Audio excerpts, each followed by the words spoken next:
Set up.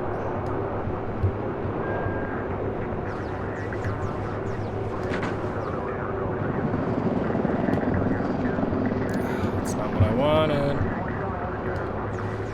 Oh, man.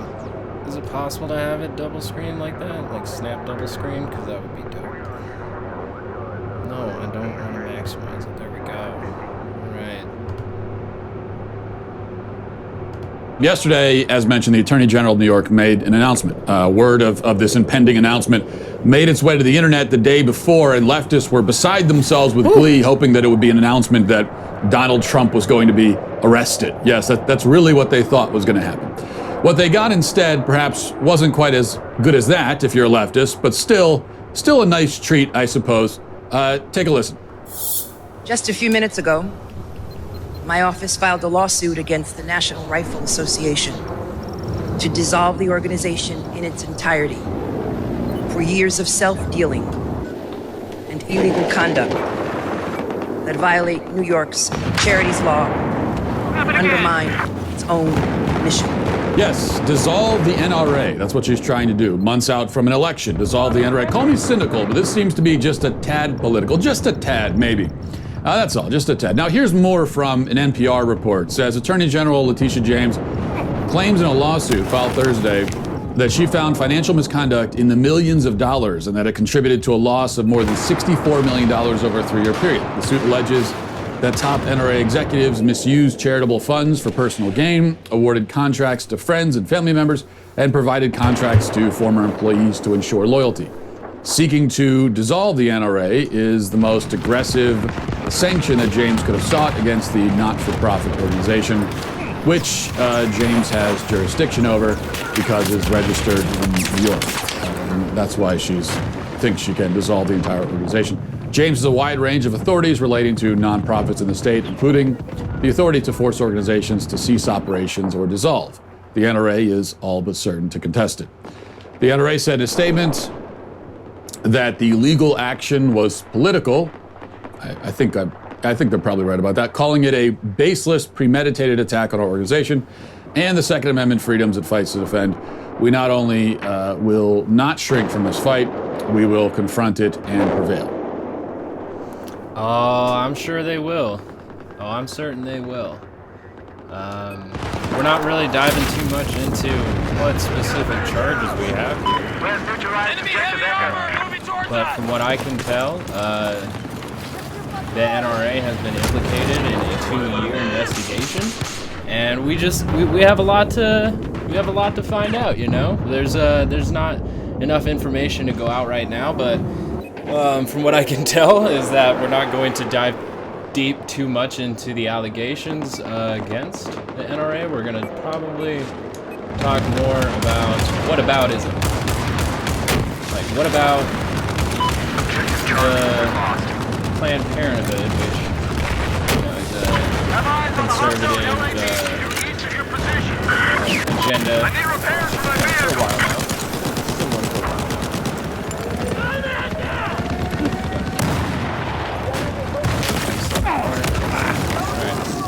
But yeah, we're gonna get into some good whataboutism. Let's get it.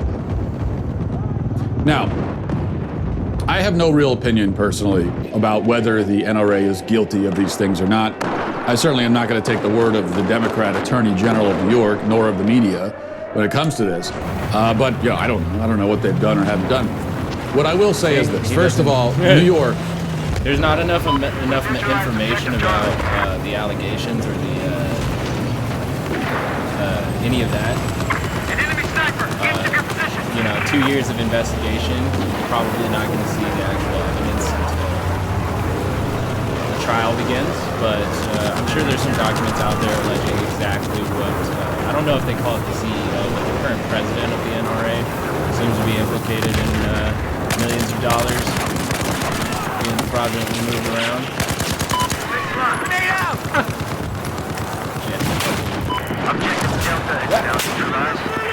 Hold on. I gotta kill this dude before. Particularly New York City is overrun with crime and violence. Crime and violence have risen dramatically in recent months and are still rising. What does that have It's to do only with getting worse. anything? And it's been very bad. It's only getting worse. Here's just to give you an idea. Here's the latest monthly report from the NYPD as found on nyc.gov on the New York City government's website. It says for the month of July 2020, there was a 177% increase in the number of shooting incidents across the city as the number of shootings rose in all 5 boroughs of New York. The number of people murdered citywide increased 59% for the month, while the number of burglaries increased 31%, and the number of auto thefts increased 53%. And we should note that much of this has to do directly with failures of the justice system. That is, with things the Attorney General could help fix and ought to be focused on fixing. Many of the violent criminals wreaking havoc on the street are only out on the street to begin with because they've been released by the courts and permitted. Wait. Why would the district attorney not be able to do both? Now, I would definitely say that it's a major politicization of the charges being put against the NRA, but the NRA is a very public.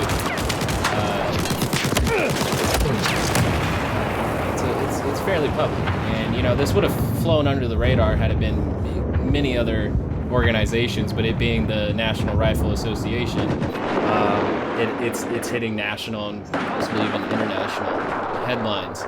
But there's no reason that the district attorney, which, you know, we're talking about one district, I don't understand why, you know, by chasing after the NRA, the district attorney's office is going to be too busy to continue prosecuting criminals, even though that's still what they're doing, because if the crimes are being up, well, he's not stating closed cases. Because closed cases, that would at least say, like, all of these burglaries or murders or all of that is being solved. So if he's reading statistics off of that, then, you know, there's no, we shouldn't be worrying about these crimes because they've been handled.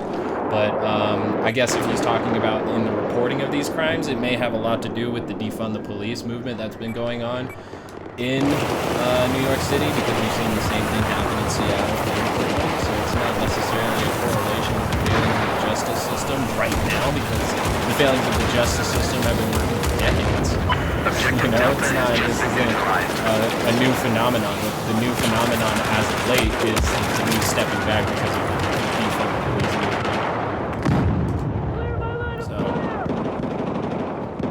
movement. To continue their campaigns of terror in these communities. For example, a Brooklyn gang member was released without bail on an attempted murder charge, and as soon as he got back into the community, he proceeded to participate in 3 drive-by shootings. And here's the image from one of them. He did 3 drive-by shootings after already being in jail on an attempted murder charge. Shot the guy in the back. Okay, it's clearly a man of true courage that we have here. And this kind of thing is not uncommon. The point is that the Attorney General ought to have other things on their mind, other things. Like that entire thing that he just said is an anecdotal case of one very specific circumstance, which I don't know what happened, so I can't necessarily refute it, and he didn't get into any specifics as to why the criminal justice system allowed him to walk. He's just simply saying, oh, look how corrupt it is, this guy's just walking. And it's like, but why? You know, get into the why, and we can understand what the corruption is a lot more, but yeah, he's not interested in that. Things to do besides act out this vendetta against the NRA, but this is how Democrats operate. They are simply not interested in the practical fulfillment of their actual job duties. This is why Democrat-run cities across the country are in shambles. Least of all are they interested in silly things like protecting their communities and defending the innocent against violent criminal scumbags. No, they are interested in their ideology and in acting according to their ideology and in staying loyal to the ideology at all costs, no matter what. This, of course, makes them bad leaders, but one thing that I can say about them is that, for the most part, they really believe what they say they believe, and they will act on it, or try to. Anyway. And this offers a stark contrast to Republicans, who in most cases don't seem to believe a single word of what they say, which is why they rarely try to actually enact conservative policies or accomplish conservative goals. If they were interested in doing the right thing, and the right thing, capital R and lowercase r, then they would be going after Planned Parenthood the same way the left is now going after the NRA. Dissolve the NRA? Well, whether there's been fraud or whatever in the organization, I have no idea. What I do know is that the NRA has never directly killed anybody, despite the way they're portrayed. Planned Parenthood, on the other hand... Listen to that very carefully. He said that the NRA hasn't directly killed anybody. They represent gun manufacturers, so if anything, they definitely have killed people indirectly by creating the weapons that cause death. And we all know that these weapons end up on all sides of the spectrum of either our allies or enemies.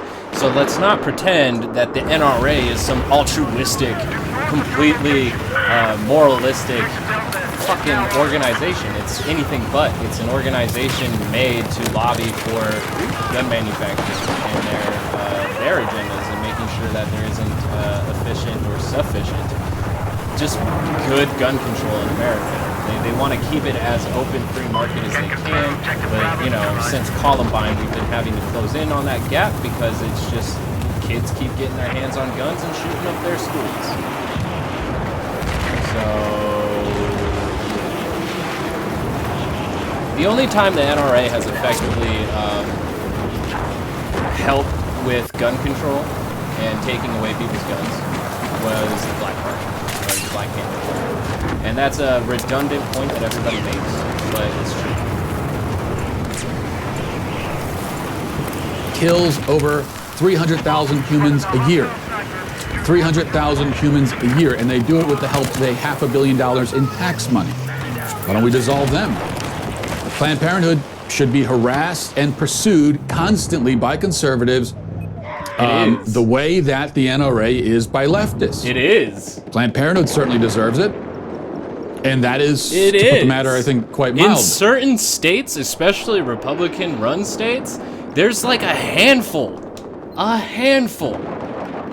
of Planned Parenthoods, or I don't know what the other name for them would be, but public health services, or public, sexual public health services. But like, yeah, what do you mean? Like, Democrats be on that shit like fucking ham on rye, dude, like, all the time. That's wild that... Now, you can argue that, yes, they kill 300,000 human children a year, and are thus one of the most evil and destructive organizations to have ever existed on planet Earth, but sadly, it's legal, so there's no basis to dissolve them or pursue them as a criminal organization. Yeah. Well, don't worry.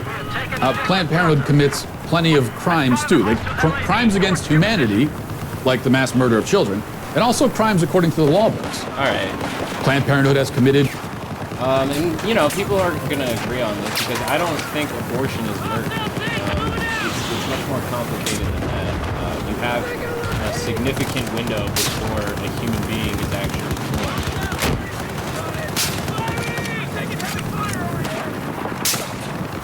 It's so fascinating that, you know, we'll go to the front lines to make sure low-income women have unwanted pregnancies. But we will continue to send our boys to war as young as 18. As soon as they can vote, let's ship them out. That seems like we really care about the children. As soon as they hit adulthood, pick up a gun. Yeah, wow, this window's actually pretty good that I'm seeing it. So let's see if I can make this a little bit.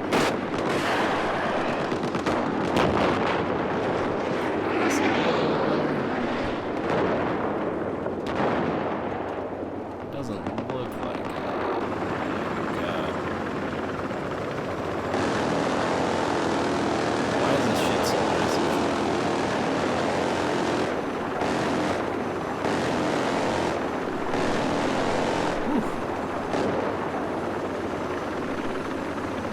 Yeah. There it is. Woof. I forgot the point that he was making, but essentially, I don't think abortion is murder. There is a significant window, maybe 6 weeks. I would have to take further discussions because I'm not really a woman or a scientist, but I do kind of sit on the side that it is not inherently murder because of, it's just information cells at first. At some point, you do have a human being start to form, and you kind of wonder, where do you draw the line here? And I'm sure Vince Guerrero would love to just destroy me on this fact, just because I don't understand it. But in 6 weeks, I feel like you can take care of me early enough, and you have the means to do so, which Planned Parenthood tries to give to low-income families, because rich people, believe me, can get as much abortions as they want, especially safe and professional ones, depending on their doctors. You know, they have private doctors that show up at their houses, and I mean, discretion is a major part of their payment for their recurrence at these jobs. But, god damn it, why did I spawn right in front of those 3 people? Anyways, overall, it's not murder. It's not murder. So, you can get mad at that, but there's no crime against humanity when it's not murder. I feel like it's very immoral to force somebody to have a baby that was forced upon them, either by rape, which is a case that happens, or forcing them to raise a child in poor circumstances, such as living in poverty. Some people are not financially stable enough to handle a child. I don't think it's fair either for the child to be forced to be born and then thrusted into child protective services or the adoption system, because that's not always the best option either. So, I mean, there should be just this mass pool of rich people, or rich conservatives, rich Christians, or, whoever this guy is. They should all be lining up to either take the children off of their hands, or to provide the resources so that these babies can be born in a proper environment and not just left in the whims of the American capitalist system. I see that as immoral, but there's no getting past the conservative point, because they see abortion as immoral just simply because it's murder, and I can't argue that point effectively, because murder is wrong. But I don't classify abortion as murder, especially before 6 weeks. Now, let's say it's, you've been pregnant for 9 months. I'm gonna say that, okay, this child is already ready to be born. Not very fair that it spent all that time just to be killed now. And it also seems like a massive waste of the mom's time and life and resources, because we also have to consider too that the mom has to take herself out of work at a certain point. I don't know if it's at 6 months or what have you.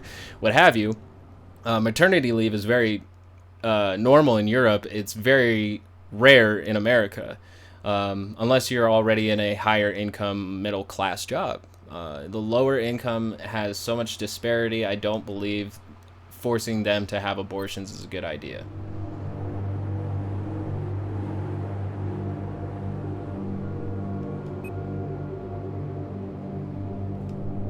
Aw, man.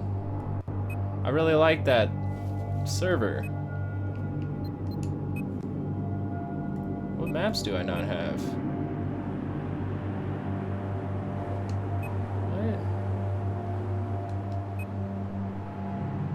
I don't have the expansions? I thought I did.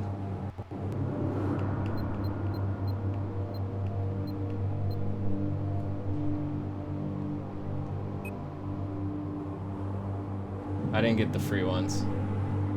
There's free maps I didn't get. Shit. I wonder if I should just go try the new Warzone.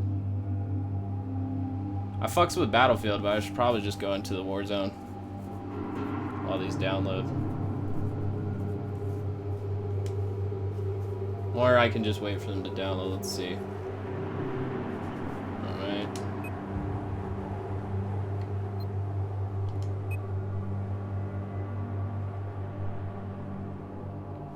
That was a bummer. I like that server. I don't play hardcore Battlefield very often.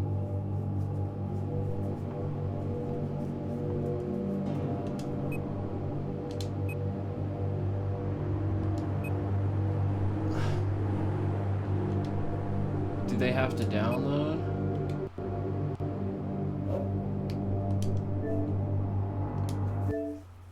Do do do do do do do.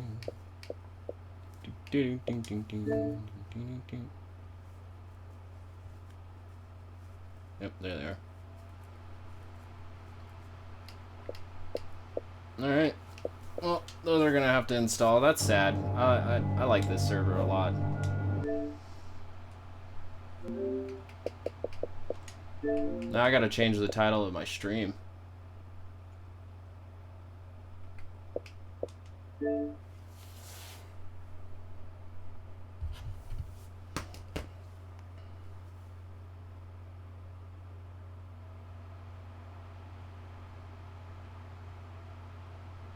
Yeah. I forgot what point he was saying. Let's play in the war zone of ideas. I am so fucking clever. Oh, I see there was a QAnon supporter in my chat recently. That's fucking adorable. I just ignored him perfectly. Nice. Sorry for assuming your gender corpse's shell. But I just assume you're a douchebag. Alright. Do it.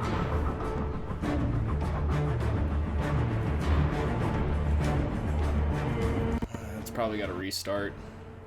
Alright, let's just get to this guy's point. Fraud, which is why Planned Parenthood Gulf Coast had to pay $4.3 million in a lawsuit after being accused of fraudulently billing Medicaid over the course of several years. Did they?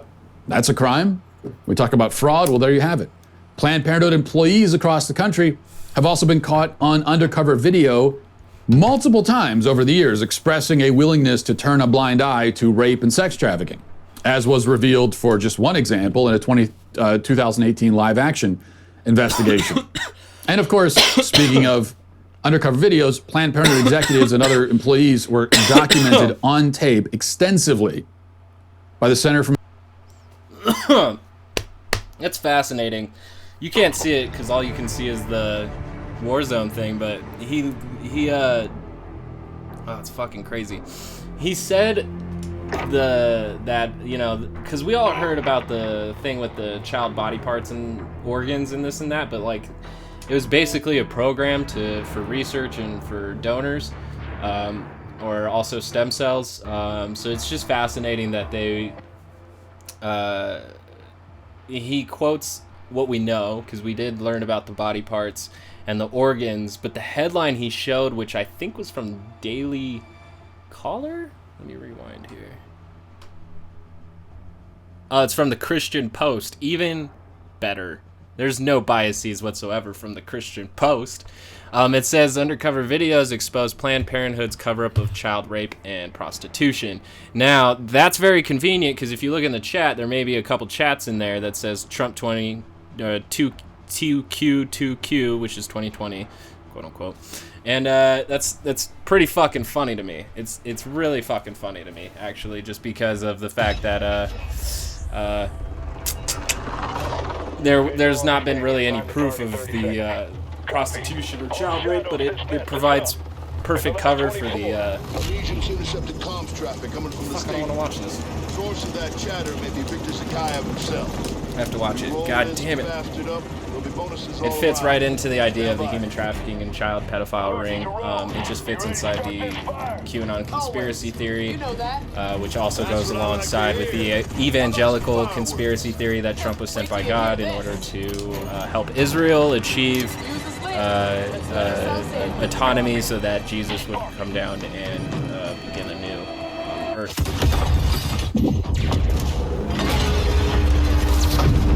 I get it, you open the stadium. It sucks, I wanted to play Battlefield. Shadows, unasked and move set. You see hostile intent, you are clear to engage. That's what I'm saying, I didn't even want to watch that. Alright, new season though.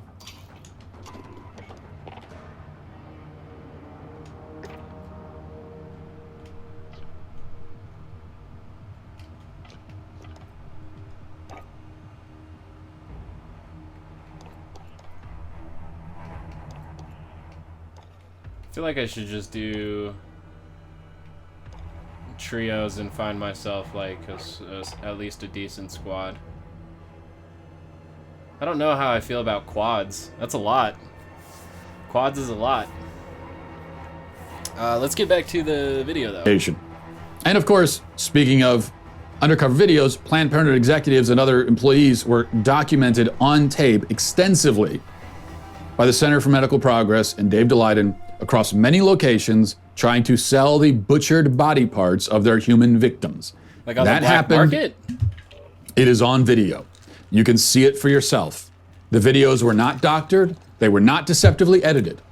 They were not. They show what they show, and what they show is both horrific and criminal.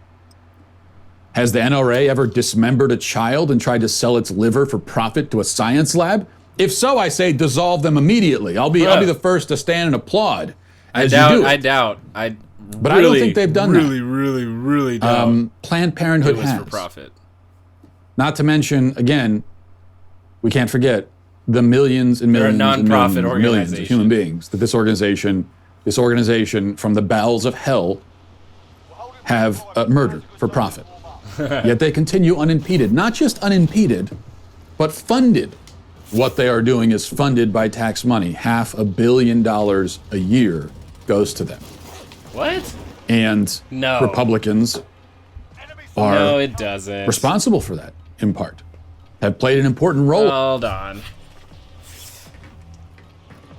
That's funny. I got taken out by a fucking crow. That's funny. My dude bought that shit. He bought that shit. That's why I like Battlefield 4 more, is because it doesn't have all those fucking like pay to play, not pay to play, but just like buy shit, you know? You know what I'm saying? Like Battlefield is just clean cut. Battlefield 4 is just so clean cut, but it's also like what, 7 years old? All right, Planned Parenthood annual funding. Planned Parenthood is not funded by the federal government. There is no line item in the federal budget for Planned Parenthood, and we don't get a blank check from the government. Instead, we get grants and reimbursements for specific programs. Yeah, I mean, that is different. That's almost like getting a badge. Leadership locked. Oh, fuck. Oh, I'm by myself anyways. All right. Yeah, so they don't receive federal funding, but there is specific programs and ways that they receive funding. It's not dissimilar to like how they're moving with school choice. So it's just so foolish to be so dishonest to mischaracterize these things, because this dishonesty leads to a different kind of violence that I'm not really okay with, you know. And I don't know why anybody would pull their fucking parachute out anymore, because I just landed in that shit without... Oh, fuck.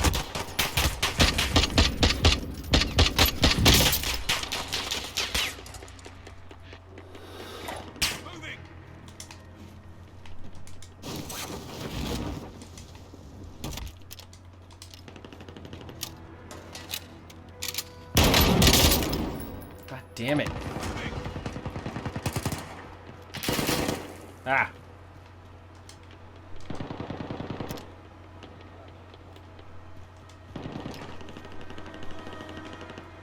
Let me get the fuck out of here. I'm gonna go somewhere where it's fucking quiet. I got lucky as shit though. I got a gun and bust the fuck out.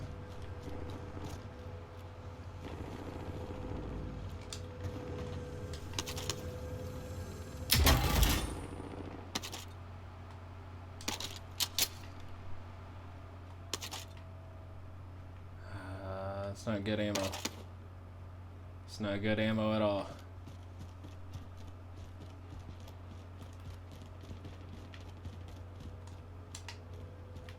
Oof.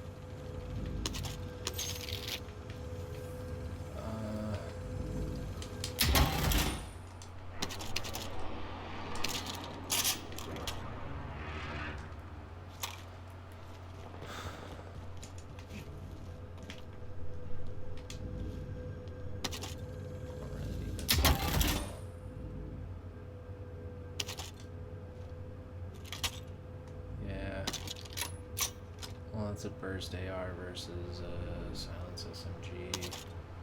I don't know, something smaller would be tight. Not sure that would actually be that tight.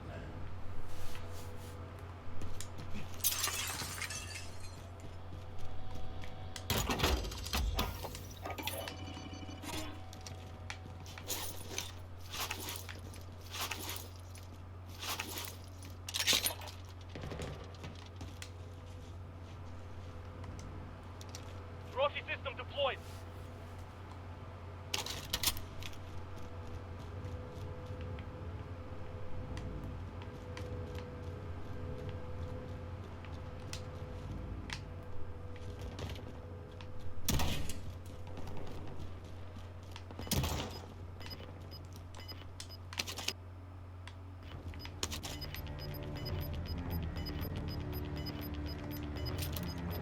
Gas is moving.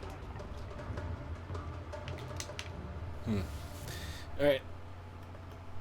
In that, I want you to imagine something for a second. Imagine for a second that the NRA was funded to the tune of $500 million a year by the government. Imagine $500 million a year from the government going to the NRA. Now, if let's say that were happening, and then Let's just say Democrats were to take control of the House, Senate, and White House, how long do you think it would take them to defund the NRA and pass a law forbidding any future funding? How long would it take them? 30 seconds, a minute, 5 minutes at most? It would be the very first thing they did, and they would do it easily, okay? And yet, Planned Parenthood, $500 million a year for decades now. Republicans take control of the House, Senate, White House, and just continue doing it. They have their excuses, of course, which every once in a while, most of the time they don't even bother offering an excuse because nobody asks them. They can just defy their campaign promises and reveal themselves to be total cowards and frauds, and there are no consequences at all. It doesn't even come up, so they don't have to offer an excuse. But if they're asked about it, they do have their excuse. Oh, the Democrats were stopping us. The Democrats who had no power were stopping us. We couldn't do it. It's not our fault, it's their fault. It's funny that he's yelling at Republicans. They could have done it, they chose not to. Because there's certain issues which that they meant want that, Republicans to press harder on. It's not just that they're pretty hard on this Democrats issue are already, funding so it's Planned pretty fun. Parenthood and Republicans aren't stopping it. It's that Republicans were funding them. Republicans chose to pass budgets funding, taking money from you and giving it to Planned Parenthood. And that is the essential difference between Republicans and Democrats. That right there. You look at the way the tenacity? Democrats treat the NRA. Okay, they say that the NRA is evil and is responsible for millions of deaths. They're not right about that, they're wrong, but the way that they actually act towards that organization, you could tell they really believe it. Republicans would say the same thing about the Planned Parenthood, and in this case they're actually correct, yet they don't act that way towards the organization. They say, oh, they're killing babies and they're selling body parts. Here's $500 million a year. Enjoy. They're an evil organization. Speaking of frauds, the biggest one of all right there. Well, I hope you enjoyed that clip from the Matt Walsh Show. If you did, go ahead and hit that Matt Walsh. It's the first time I've heard of him. Politicians pander to protesters as police persist in... Politicians pander. Sort them out or capture the objective.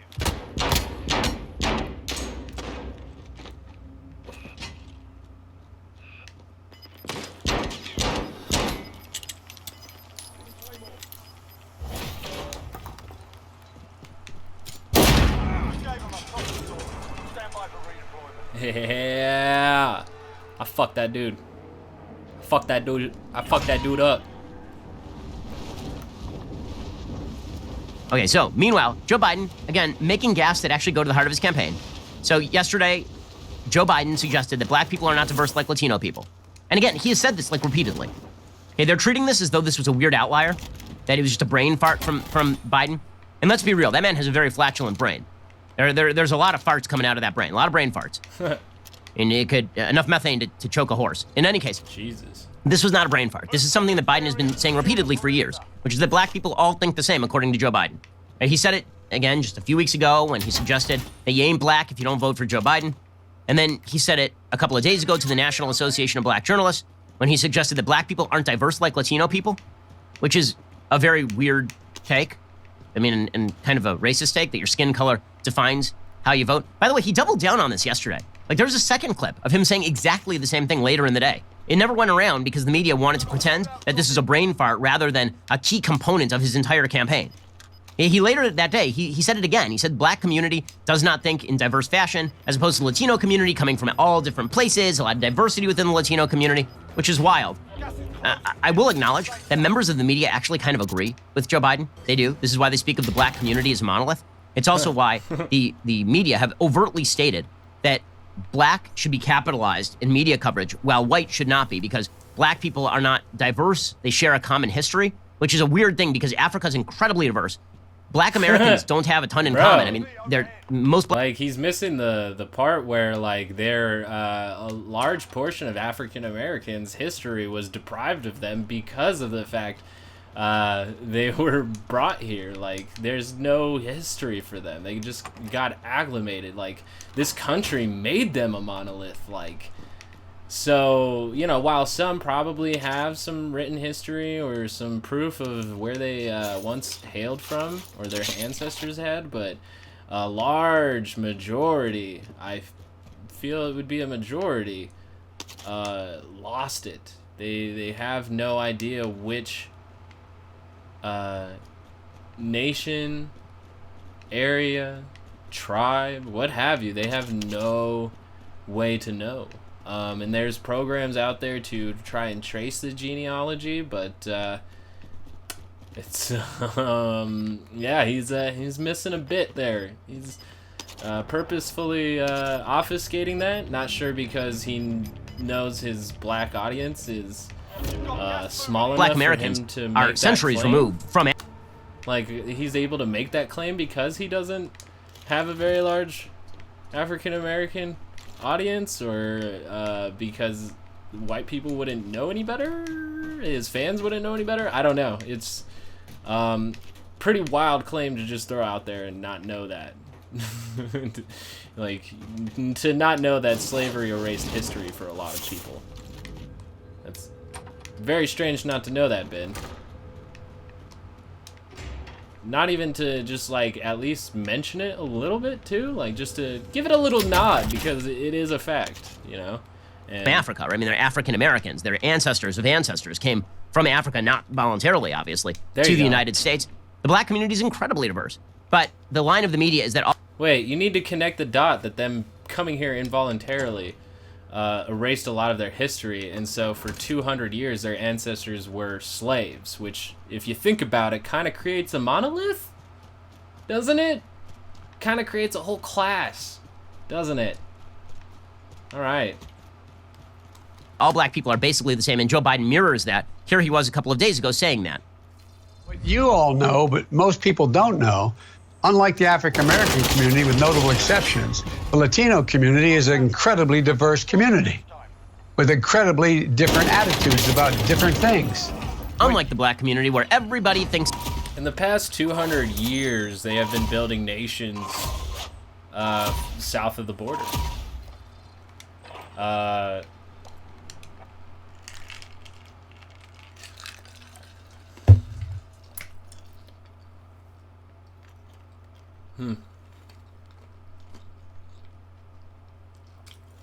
The Latino community has been growing more in the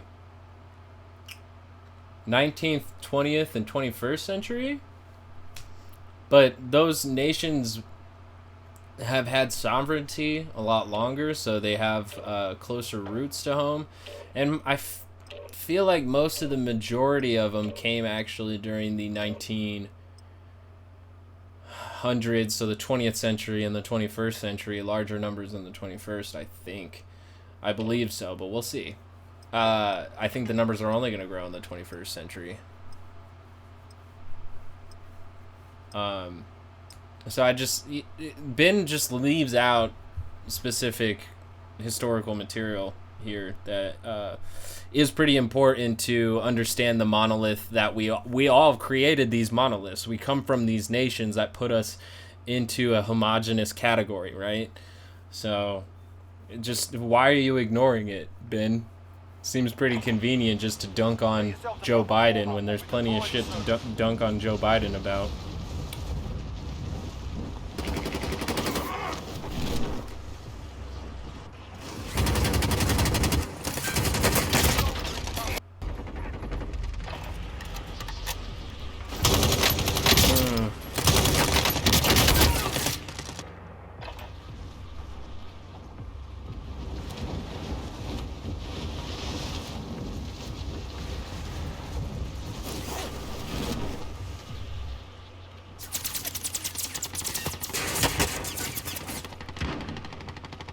Enemy dropping into the AO.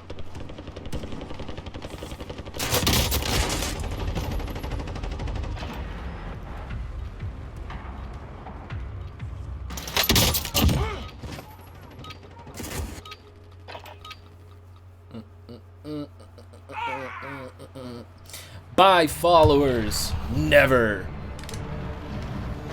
It's the same. Thanks, old Joe. Okay, so he then doubled down on that later in the day, and nobody paid attention to it. And then he came out, and so the entire media went into full spin mode. The Washington Post had a fact check in which they suggested that Joe Biden had not said what he said.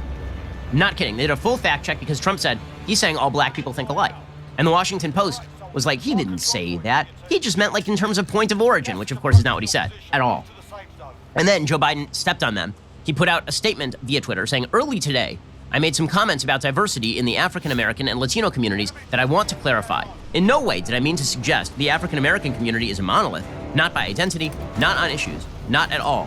Throughout my career, I've witnessed the diversity of thought, background, and sentiment within the African American community. It's this diversity that makes our workplaces, communities, and country a better place. My commitment to you is this: I will always listen. I will never stop fighting for the African American community. I will never stop fighting for a more equitable future. And then he put out an ad with John Lewis, which is like his get out of jail free card, is that he was friendly with John Lewis. So, okay, that's absolutely what he said, right? And he has said it repeatedly, that he thinks that all black people think the same. Okay, that is not. The gaffe is revealing, because again, the gaffe strips away the veneer of Joe Biden thinks of black people as individuals. He doesn't really. Okay, so how did the media cover this? So we've talked about how the media covered Thailand, how the media covered hurt God. How did the media cover Joe Biden saying all black people think the same? Listen to the headline. It wasn't that they covered the original Biden comments accurately and then provided cover when Biden backtracked. They didn't even cover the original headline accurately. He is the media. They didn't. Like, here was Politico's headline about that comment, right? The one where he says that all black people think the same. Politico's headline was this, quote, Joe Biden contrasted the black and Latino communities in remarks on Wednesday, stating that the latter is incredibly diverse. Oh, is that the story? Is that the story? That he, like, that headline is designed to not convey information. You can tell when the media are covering for somebody, when the media decide to cover the story in such a way that you have less information from the headline than you would listening to the original quote. That is a headline deliberately designed to obscure information. Joe Biden contrasted the black and Latino communities in remarks on Wednesday.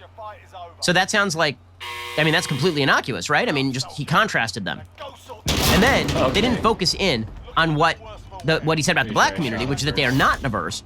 They focus in on him saying the Latino community is diverse. So if you read that headline, you would come away with, oh, that sounds uncontroversial. I mean, that's an incredible headline. An incredible headline.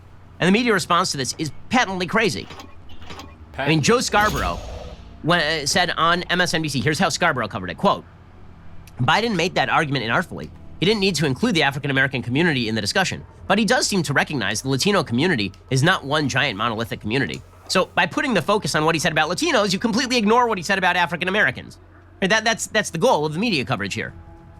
Okay, on CNN, the chyron, as they were discussing this issue, is not Biden insults black community as monolithic. The chyron was, a direct quote, this is a direct quote from CNN chyron. Trump claims Biden insulted black community. Oh, Trump claimed it. You see, the real story is Republicans pouncing. As always, when a Democrat does something bad, as my friend Andrew Clavin points out, the story is Republicans pouncing. When Republicans do something bad, the story is Republicans did something bad. In fact, even when Republicans don't do something bad, the story is Republicans did something bad. It's amazing. Here was the Associated Press's headline on this. You ready? Democratic presidential candidate Joe Biden faces new scrutiny over how he discusses race and ethnicity after drawing distinctions between black and Hispanic populations in the United States. Oh, is that what happened? He just drew some distinctions, guys. And the story is that he drew scrutiny, you see. The story is Republicans pouncing. It's the scrutiny that's the story, not the fact that he said that black people are not diverse, but Latino people are diverse. No, the story is everybody pouncing. That's the big story. I mean, the media are so far in the tank for Biden. It is, I know that it's an old news thing at this point, but it is a constant source of astonishment that they are so willing to bend over backwards in order to push this agenda. It's really incredible. Remember when Trump's like too dumb to be a fascist or too dumb to be racist? Too dumb to delete or to properly like watch a video that has white power in it? You remember that? You remember when that happened? When Benny here spent his day defending a Trump? Do you remember those days that he defended Trump, bent over backwards to spin or twist the narrative that the left-wing media was pushing? Now, I'll admit the left-wing pushes its own media, right? Pushes its own agenda, but let's like really look at here. Facts don't care about your feelings, Ben. And when you seem to feel that the president's not racist, but his facts, his own facts seem to contradict that. But apparently our president's too dumb to be racist, which is a better reason for this to happen for some reason. So let's talk about bending over backwards, because you've been doing it for literally like the hardest president to defend in the history of America. That's wild. It truly is amazing. And meanwhile, Joe Biden continues to gaffe on policy. Again, his gaffes on policy are pretty telling because they explain where he was going to be. So yesterday, Joe Biden was asked about his policy on China, how he was going to stop China from engaging in intellectual property theft and threatening its neighbors. He was asked this by Errol Barnett. His answer was, I'm going to go to the UN, which in any normal world would be a headline because China has a veto at the UN. Okay, China is never going to allow anything to happen at the UN. Saying you're going to go to the UN to stop China is like saying that you are going to go to Al Capone to stop bootlegging. That's not the way this works. Here is Joe Biden saying a stupid thing, as always. I'm pretty bad. You maybe. I thought I had time. I thought I had distance, but wow. I just want to bring up the actual fact that Jesus, I need to try again. I just want to bring up the fact that George Floyd's family went to the UN Council of Human Rights to ask them to investigate the United States for police brutality in response to the George Floyd protests, Black Lives Matter protests, which were met with state violence. I just want to bring that to attention because the United States sits on the UN Council. The UN Council kind of operates as a mediator between all of these nations who choose to participate in it, freedom of association. And most of the major countries do. So, or at least the legitimized ones. The other ones are kind of, brutalized and talked down on for not being a part of the UN. Oh, I think hundreds of countries are a part of the UN.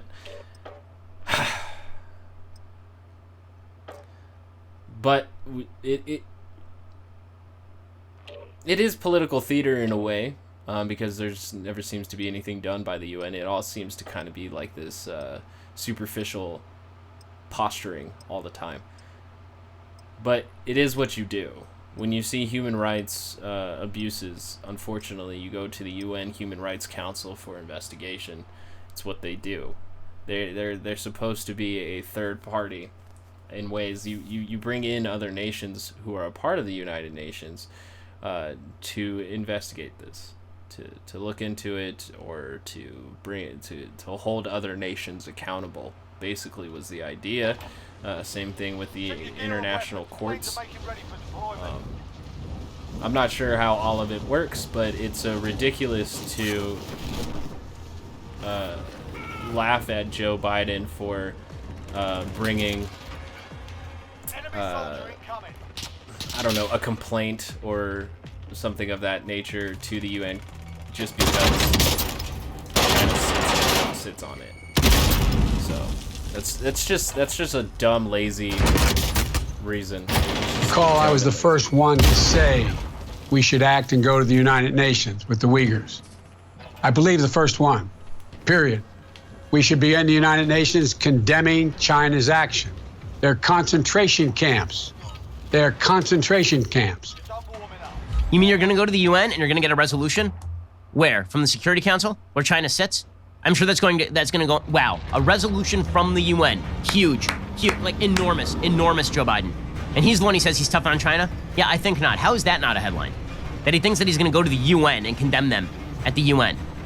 Like Joe Biden's campaign, at a certain point, he's actually going to be forced to answer questions about his own policies. So far, he has not been forced to do so because the media despise Trump so much that every Trumpian error is treated as the end of the world, and every Biden error is treated as nothing, literally nothing, just turned into a non-story. And it's no wonder if the American people never see the actual story, if they never see the actual clips, it's no wonder that they think that Joe Biden is a lot more stable than he is. He is not a stable candidate. He's not stable in terms of policy. He's not stable in terms of his mental state. The more you see, if this were an open campaign, this race would be a lot. The mental state thing. The mental state thing, that's a petty argument, honestly. We should have mentally fit presidents, but like, if you watch either of these candidates, especially if you watch Trump's Axios interview, holy fuck. But yeah, it's just like at this point, it's something really petty to bring up, to be perfectly honest. And I mean, it should have disqualified Joe Biden a long time ago, and unfortunately, it didn't. So, just to really wrap a bow on this this premise here, he really should have gone after Joe simply for his like lackluster campaign and lackluster policies, honestly, and then continued to talk about how he's going so radical with Bernie Sanders and AOC when, he's barely meeting them halfway on a lot of these issues, just to kind of scrape together a progressive vote.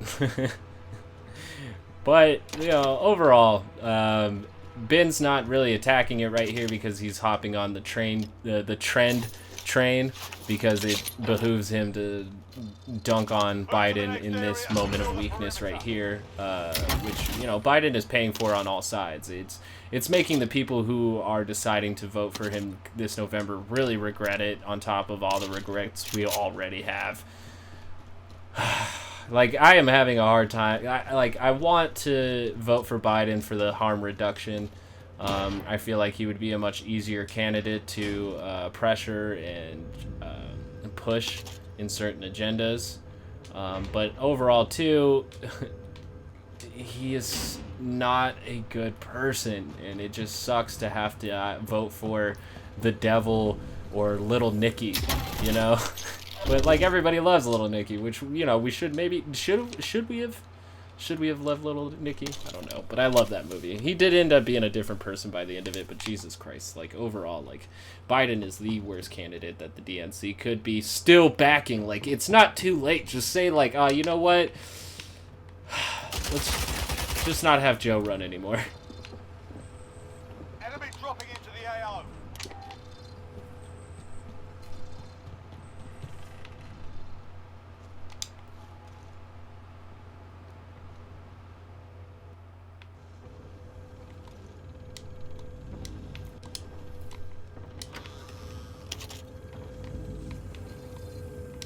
I know that I can hear people around me right now.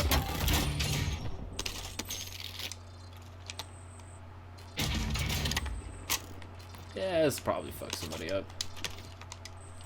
120, all right.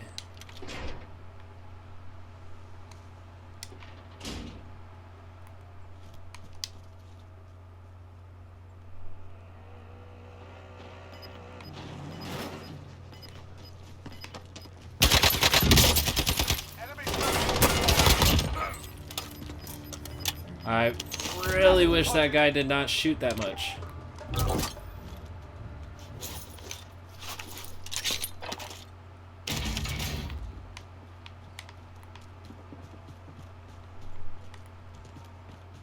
I fucked him up though.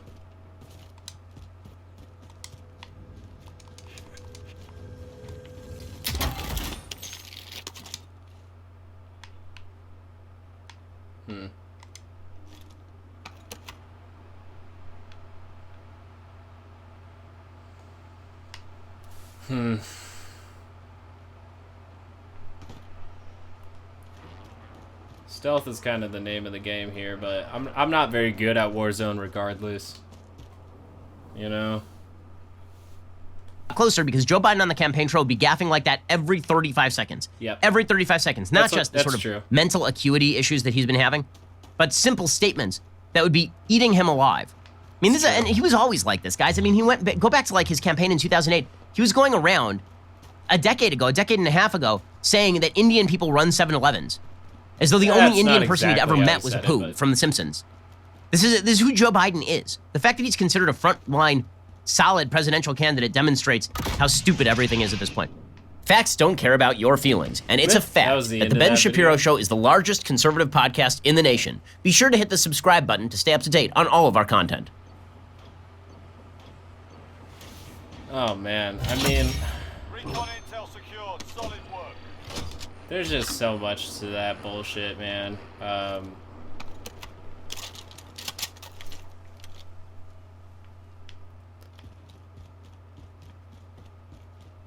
There's just so much to all of that bullshit that Ben Shapiro just filled our heads with.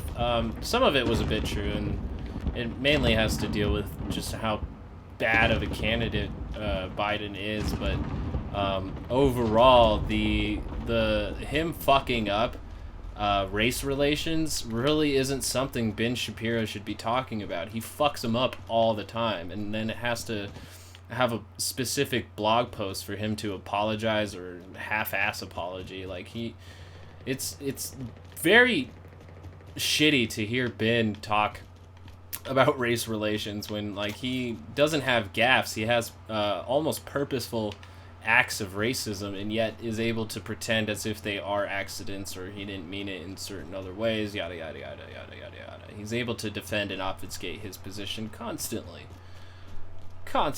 So it's just an embarrassment to hear him talk about these things, to be perfectly honest with you. Nice, dude, I'm gonna fuck some shit up.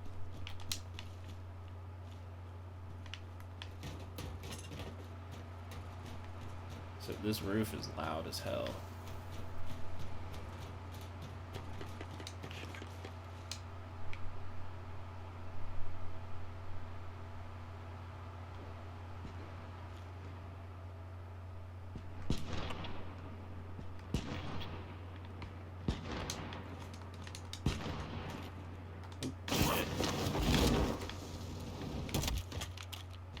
Well, that probably gave away a good chunk of my position.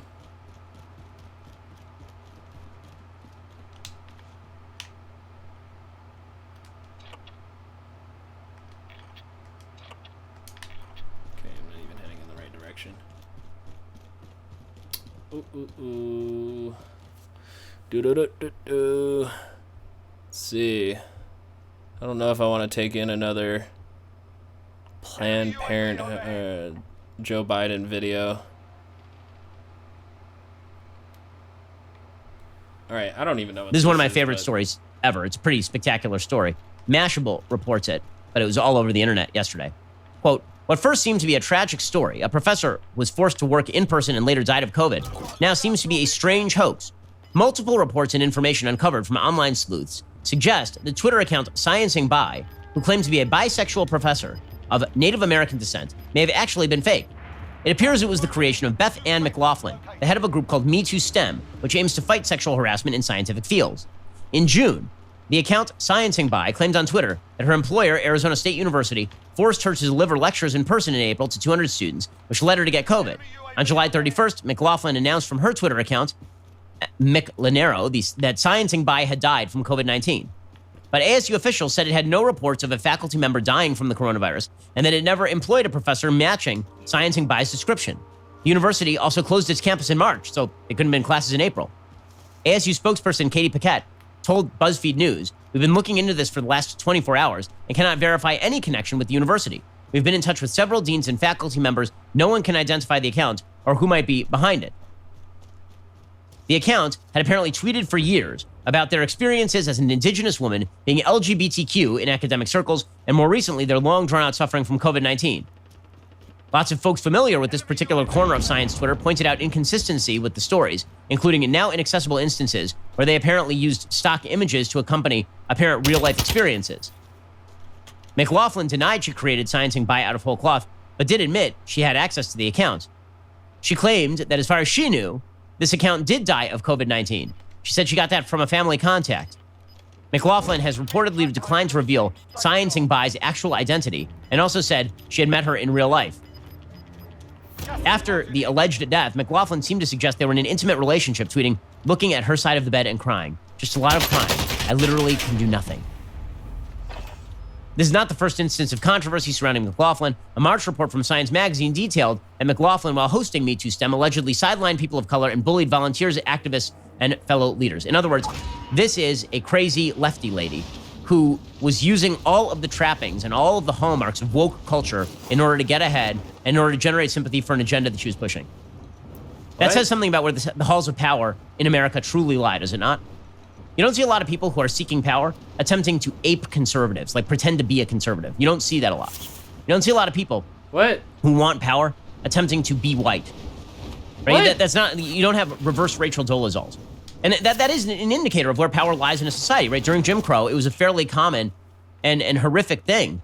I mean, horrifically, that anybody felt that they needed to do this, that light-skinned black people would sometimes attempt to pass for white, right? This is a very, there have been a number of famous novels on this particular topic, because white was power for a lot of American history.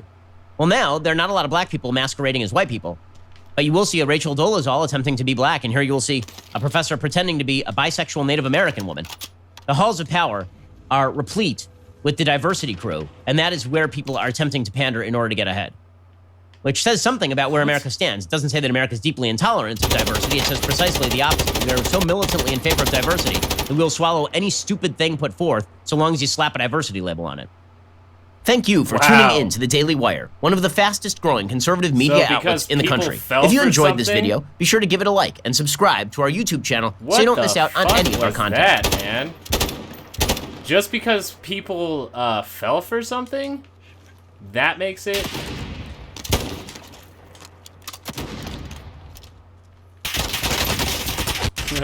I went at him with a pistol. Wow, dude, that's so fucking wild. Oh, we're gonna have to definitely get this one. That is just so fucking crazy. That because they fell for something that, you know, fell right into people's biases and it just became to be false. That just shows a problem with the left. Can we talk about QAnon? Can we talk about Pizzagate? Can we talk about these things? Because they originated from the internet. Q is some anonymous dude on the internet who is pushing a conspiracy theory for their own, whatever their fucking agenda is, besides blind loyalty to Trump. So if we're going to talk about leftists falling for something, I mean, how many other grifters are there? Hydroxychloroquine. The whole anti-mask argument. The whole lockdown tyranny argument. There's so many things that the right falls for that are lies because it fits inside their confirmation bias. So to think that this is a solely left weakness, it's not. It's a political weakness that people fall for because they want to be on the right side of history, or they just want to be on the right side, or they just want to feel moralistic. They want to feel virtuous. I don't know. But to say this is a sole problem of the right, the left, is a problem of the right. And I'm sure the left does the same thing, where the right, constantly playing this opposition in the two-party system. It's exhausting and it's gross. I might watch a CNN video here just to detox a little bit of Fox News. Maybe I can actually disagree with... I haven't watched CNN in so long. That's probably a failing of mine. So let's get into Tucker Carlson here, and then let's go to the left. You know what? Fuck it. Let's go as far, quote-unquote, left as we can, and go... I hate Young Turks. I can't stand their videos. Maybe I should go watch a Young Turk video. Nah, fuck it. We'll go to the Hill. But let me return right back.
Oh, shit.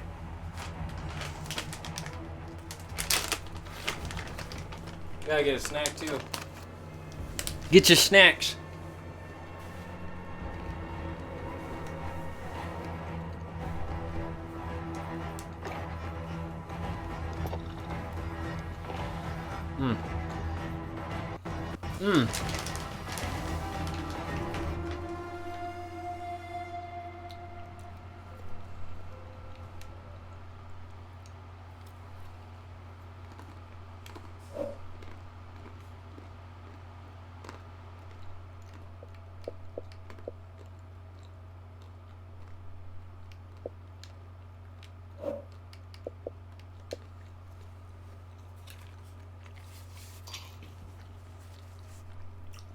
Holy shit.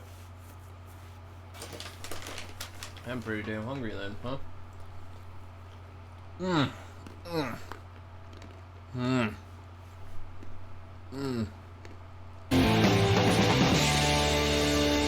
Good evening and welcome to Tucker Carlson Tonight. Things have changed so fast, so dramatically this year, that it's hard to remember what a very different country this was on New Year's morning. Back then, a little over 7 months ago, the U.S. felt politically volatile. It definitely was. There was an election coming.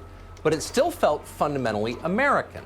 There was no mistaking this country for any other country. We weren't Mexico or Luxembourg or Burundi. We definitely weren't China. Yes, most of our consumer goods did seem to be manufactured in Asia, but our way of life, our system, our society, seemed to be the very opposite of China's. The Chinese were enslaved. We were free. That was the difference, and it was permanent. It would never change. Not 1 in 1,000 Americans doubted that. In January, for example, Dr. Anthony Fauci, at the time not yet a household name, did an interview with the Journal of the American Medical Association to talk about America's response to the Wuhan coronavirus.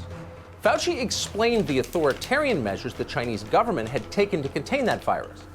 Then Fauci noted, almost offhandedly, that in America, none of that would be allowed. Watch.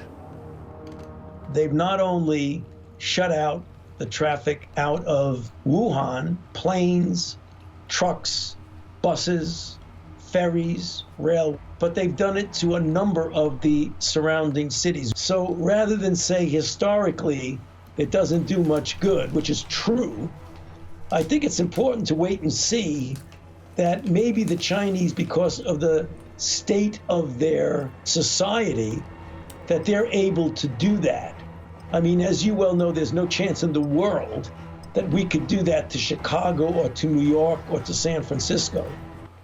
As you well know, there is no chance in the world that we could do that to Chicago or to New York or to San Francisco. That's what Fauci said. Note his use of the... I wonder if it's because he knows historically, like, we have a hard time getting people to get on board with that. I wonder if Fauci understands the historical context. No? No? I doubt it. Maybe. I feel like that would be one excuse or explanation for that, but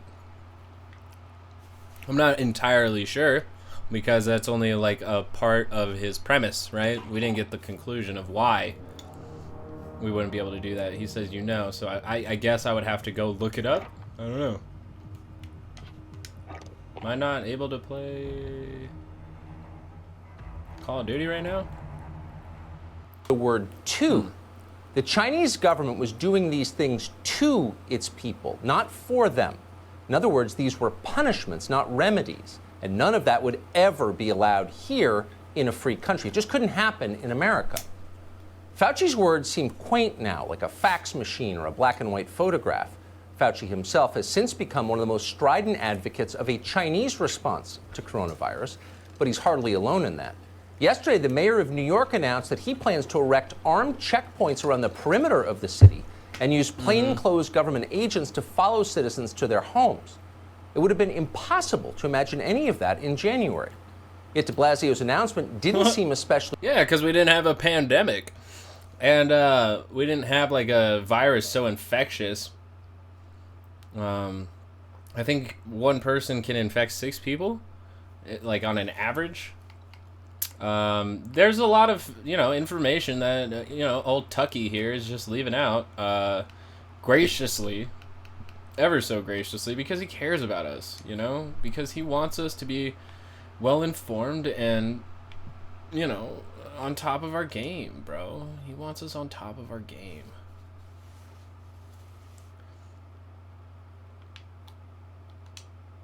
Wow, that's strange. I got, like, no sound from the game now. That's cool. Shocking. We're used to it now. That's how similar to China we have become. It's a big change. But like all seismic shifts, it happened incrementally before it happened overnight. For years, we watched our leaders prostrate themselves before the Chinese government. Most of us just assumed they were greedy. That's why they were doing it. China was paying their bills, so they bowed. We never imagined they actually admired the Chinese system. Oh, but they did. And that became clear with the arrival of the coronavirus. The first tip was their resolute refusal to admit where the virus came from. Our response was abysmal because it was like, let the free market figure it out. That the disease originated in a lab in Wuhan. Our leaders immediately and adamantly. Nope. We still don't have provided authentic proof that that is the origin of the COVID-19. You know, if they had found it in what am I gonna say? If they had found it in Jesus Christ, in a lab, it's very likely that it was still had come from samples of the animals in the area. So, good lie. Good job.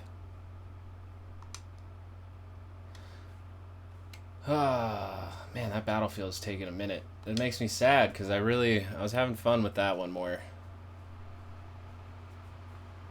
I like those maps a lot. And then Call of Duty's multiplayer was just pooping on me, so. The whole audio is just gone. Interesting.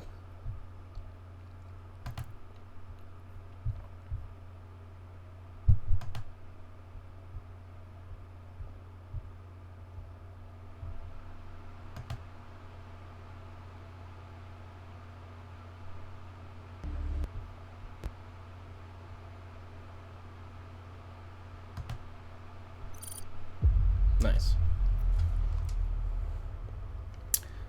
Yeah.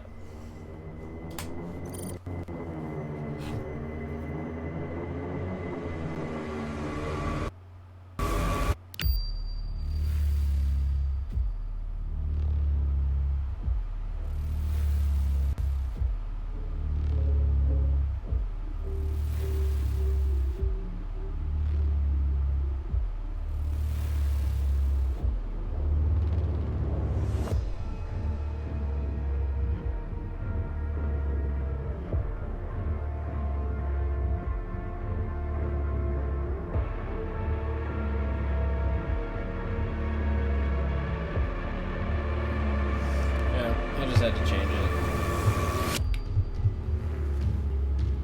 I think Doom Eternal's on sale right now. Oh, no, I didn't want to play multiplayer. I want to finally beat this level right here. Alright, Tucker, you.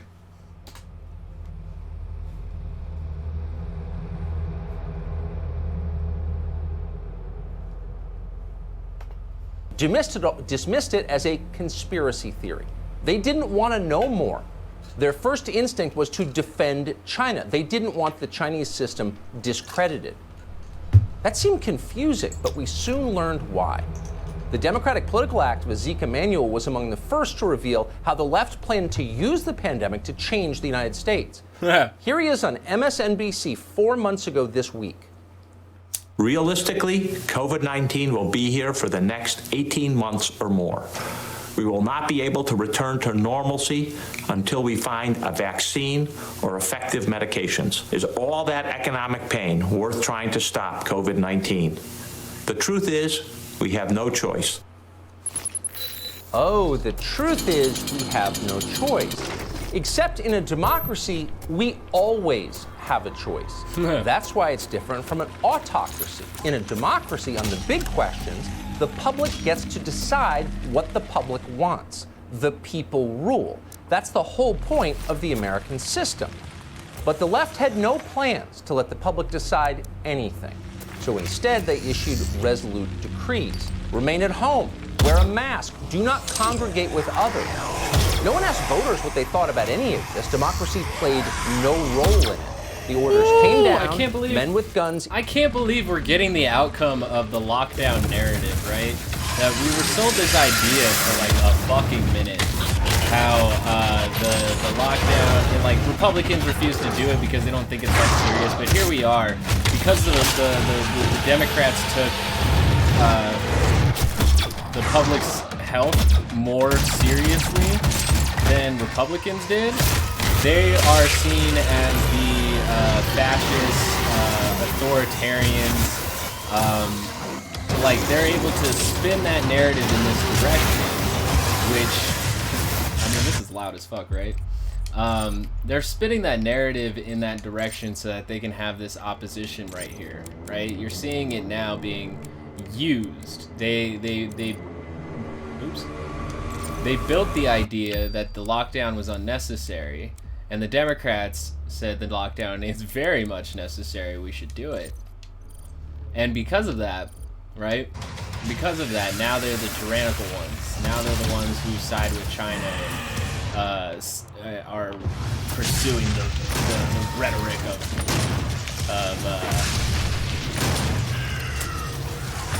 socialism and leftism and how many people has Marx killed. You know, not as much as this shotgun, boy. You know what I'm saying? Oof. It is hard as fuck to respond to politics while murdering demons.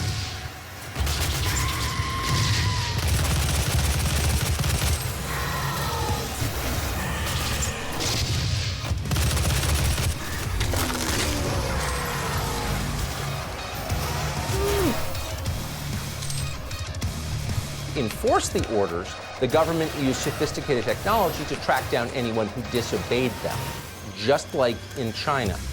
Here's Los Angeles Mayor Eric Garcetti. See? But it was a necessary mandate because people weren't going to take it seriously.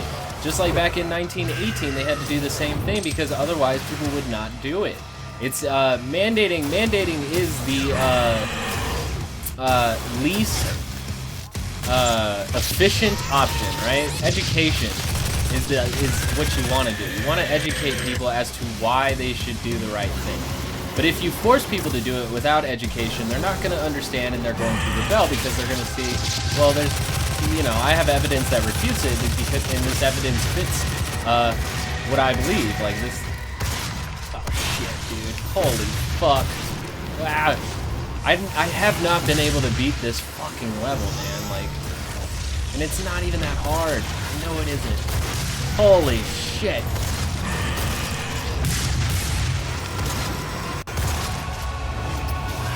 I hate this fucking level. God damn it, bro. Man, this might have been a real bad idea trying to respond to Tucker Carlson while this fucking level, bro.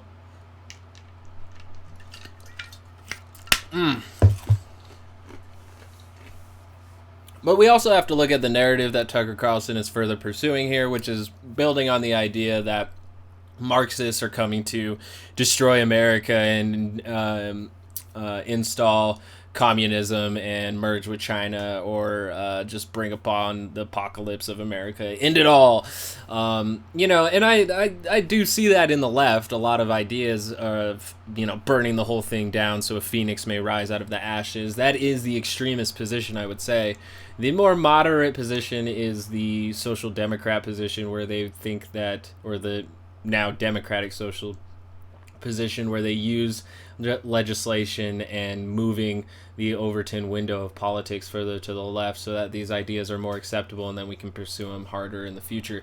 But with the whole opposition system that we have, we are seriously dragging our feet of clay. Like, this shit is moving so fucking slow just because of how far right the right party is. Like, and we're talking in horseshoe theory here always, but like, they're in the conservative section, so there's their certain agenda beliefs that they're always pushing pushing, especially in their identity politics. There's always identity politics, no matter which side you're picking. The Democrats seem to put forward more protections, it seems, for certain communities. They take steps at doing it, things that the Republicans can't necessarily fight too hard, and also doesn't upset moderates. But the right is so stubborn and far to their agenda that has different, by tearing away protections, or even just making it even more difficult with further bureaucracy that make things more difficult and makes it harder to validate and accept other kinds of people. Both sides play identity politics, and both sides are guilty of hitting extremes of others' positions. But the right wings is always pulling it back to traditionalism, and this is the way things are, or this is the way things have been. So that's why pinning the radical change, which is a extreme minority position in America right now. The other progressives are much more patient and slow moving, and I don't want to say pragmatic, because I feel like they don't see the same dangers in this slow movement that the radicals do. But there is just this massive divide that the right wing is very good at exploiting in their group, and also expanding it further in moderate groups, because moderate groups don't really want to leave capitalism, or at least the way capitalism right now. They want to regulate it and reform it, but they're not interested in actually replacing it with any new kind of systems that may entail failure, trying to experiment. But we have our own failures. But I went on a huge tangent, one so large that I'm not sure that the position I'm taking is clear anymore, so I might have to just let go of it and try to beat these demons right here. But I just know Tucker Carlson took a mischaracterization and is trying to move left politics, what Americans consider left politics, into a further left sphere that allows him to boogeyman his audience and others into being completely anti-Marxist. I mean, we're seeing a Red Scare 3, so I wouldn't be surprised if World War 3 is around the corner too, since we're just, recycling the hits, coming back around full circle.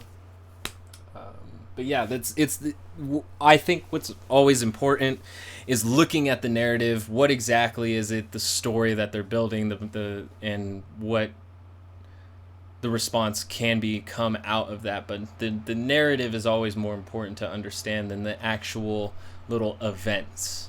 The story they're building around the events is more important, because that steers the direction of legislation. Because if you listen to what were those things that they had recently, with Attorney General Barr? My brain is farting so hard, but the hearings, Republicans and Democrats both had them. Like, the Republicans had one, I think they had one with Kathy Gates, or Yates, I think her name is, with the intelligence and the whole FBI Steele dossier, and then there was the Facebook, Amazon, Google, big tech hearings, and then the Democrats had theirs with Attorney General Barr and the whole Portland situation and the whole PACT situation. So thinking about that, a lot of the same things you hear either begin on CNN or Fox News, or they actually begin on some article on social media from New York Times, The Hill, The Guardian. The narratives are they're built in through the media, and then they are justified in the legislative branch. And also, I mean, that's the thing that our president has utilized the most, and he uses it directly through his Twitter account and his mentions and things that are talked about him and around him. So that was a very long tangent to get into, because it's just like there's so many complex nuances to understanding propaganda that you have to kind of look outside of your own biases to get there. I don't know if my biases were very apparent. I'm sure they are. It seems like I have a very self-centered biases because I'm not for a specific party or ideology. But I think it's worth explaining because pundits never fully explain. Never. It's always, we all know it's all one-sided. We all know it's always one-sided. You ain't gotta lie to me, baby. But, yeah, let's take some more. Marvelously embraced by 99.9% of people. We see it in the traffic data, we see it in the cell phone data, but we're going to hunt down that last 0.1% and say, you got to get inside, you got to cut it out, and you got to distance. Oh, most people obey, but, quote, we're going to hunt down the last 1%. In other words, no dissent of any kind allowed, just like in China. In China, the government loads disobedient citizens into trucks. It's not dissent, though. It is just disobedience. I guess we can characterize it as dissent because they're saying that it is a protest against law or legislation. So, yeah, okay. Fine, you can have it. And carts them away. We have video of that happening. In Los Angeles, they just starve you out. They take away your water and your electricity. These large parties are unsafe and can cost Angelenos their lives. That is why tonight I am authorizing the city to shut off Los Angeles Department of Water and Power Service in the egregious cases in which houses, businesses, and other venues are hosting unpermitted large gatherings. Yeah, that's not okay. Recognize that? In some ways, all authoritarian societies are the same. They are characterized by corruption, a lack of social trust, and a deep cynicism about government. All those attitudes are endemic in China. Suddenly, they are nearly universal in this country. No, those aren't parts of China. Hold on. Let me get his characterization one more time. I'm sorry. Unpermitted large gatherings. Recognize that? In some ways, all authoritarian societies are the same. They are characterized by corruption, a lack of social trust, and a deep cynicism about government. I don't think China has any deep social trust or distrust of the government. Like, I feel like they're no. I don't think the population is like the happy. I don't know how the population feels about the Chinese government, but I'm pretty sure it's much more conformed than ours is. And we do have a major conformity in our country for sure, but China has a very different kind that I don't fully understand, but I know it is a conformed. It's much more homogenous. I'm pretty sure, kind of sure, not really sure, but just kind of making inferences here based on like kind of what I see through the Communist Party is that there is a bigger unity. I mean, they're only under one party. They don't have two-party systems. They only have a one-party system. And they still have Mao on their what is it? Yuan? Like, what? Mao is still on there? Like, they think that they're still a part of the communist revolution from the 1950s, bro. Like, that shit's nuts.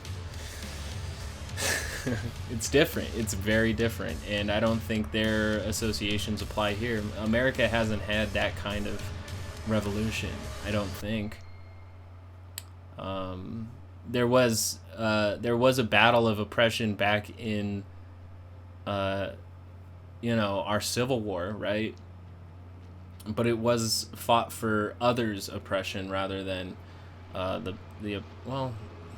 a bit more complicated because you had two different governments fighting each other, and the left isn't a government, more as like the revolutionary movement, if there is one in America right now, still has like a long way to go. It wouldn't be like the Confederate versus the Union like it was back in the day. I don't know exactly how it would be. It would probably be much more fractured, and there would be a massive power vacuum because there is no infrastructure in the left to take over, and it's very likely for just a despot to come in and take over the institutions that we have now. So just take that into consideration. That's a little thought food for you. All those attitudes are endemic in China. Suddenly, they are nearly universal in this country. The public understands that our leaders are lying to us. Politicians use lockdowns for political ends. In the name of public health, they reward supporters and they punish their opponents. Oh my They're barely God, hiding this anymore. They've done it since day one, but most of us wrongly assumed that our Bill of Rights would prevent them from going too far. That was our backstop against tyranny, but we were wrong. The Bill of Rights has not prevented them from doing precisely what they want to do. In state after state, governors, for example, have targeted the faithful on the assumption that most traditional Christians do not vote Democrat, therefore they must be punished. What? Now, banning the exercise of religion is unconstitutional. It's large gatherings. Obviously, it's a direct violation of the letter and the spirit of the First Amendment. It's never happened before, but they have made it happen. Is he gonna make the argument that like they're against people who enjoy baseball then? Come on, bro. Come on. And they've done it anyway. As in China, our government has enthusiastically persecuted Christians. Here's New Jersey Governor Phil Murphy explaining. No. You have closed church services and synagogue services and arrested people for attempting to attend them. Did anyone say that maybe practicing your faith might be important to someone's mental health? Listen, I think we've had a very good good common ground with faith leaders of literally every faith who understand this. So listen carefully. Governor Murphy says he has reached agreement with those faith leaders who, quote, understand this. He doesn't say anything. Who understand this? Like he's a fucking mob boss. Like, that's funny. That's why Tucker Carlson is able to get this weird populist sentiment, is because he's anti-politician. But at the same time, he's not anti-right politician, because I don't think he would talk about Jim Jordan the same way. I don't, unless Jim Jordan fucks up pretty hard where the whole GOP just eats him alive. No. Fucking wild, Tuck. Fucking wild. Like, bro, he's just saying who understand this. Like, who understand the circumstances that we are under right now. Nothing too specific about... You understand, right? Or we'll come back and burn your fucking church down. Because you know who you're fucking with? The Democrats. They are gangsters, but a different kind. A different kind. Not the, we'll burn your church down. They usually have to go pretty far down the line before they act like that. But they can fuck you up pretty hard systemically. Alright. Thing about the faith leaders who, quote, don't understand this. The leaders who'd instead like to worship their God as the Constitution guarantees they can. There's no common ground for them. They will be arrested just as they are in China. Nor can they fight back. In a free society, self-defense is the most basic right. All other rights rest upon it. Self-defense is... He's been building this narrative a lot, too. I heard him talk about it pretty hard with the... Ken and Karen McCluskeys, who quote-unquote defended their private property. Yeah, he keeps bringing this defend America idea, and it's just it's the militarization of the population. You know? It's illegal in China, and suddenly it's illegal in this country too. The Democratic Party's militia loot stores, deface our cities, attack people with impunity. They are rarely punished for doing it. Yet Americans who try to protect their families from the violence face the full rage of the state. They risk going to jail. They have been indicted. As in China, there are now two standards of justice. The party has decided who can be armed. Everyone else must submit. It wasn't always this way in the United States. In fact, until recently, we had a functioning constitution. But anyone who remembers that... What? Are you fucking kidding me, bro? We have laws. Like, this is why we have laws. It's what makes society. It's not something that the Democrats have been just starting doing, like, all of a fucking sudden. The fuck is this? How is he taken seriously? Is it because people don't fundamentally understand what the fuck a society is? And like, I don't want to call people that fucking stupid because I don't think it's their fault then.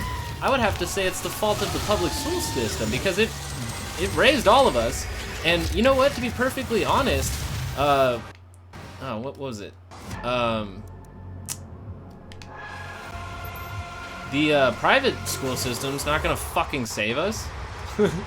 You know, it might better some education, but it's still going to be par for the course for the status quo. I mean, capitalism is as sowed to the success of the nation as anything else.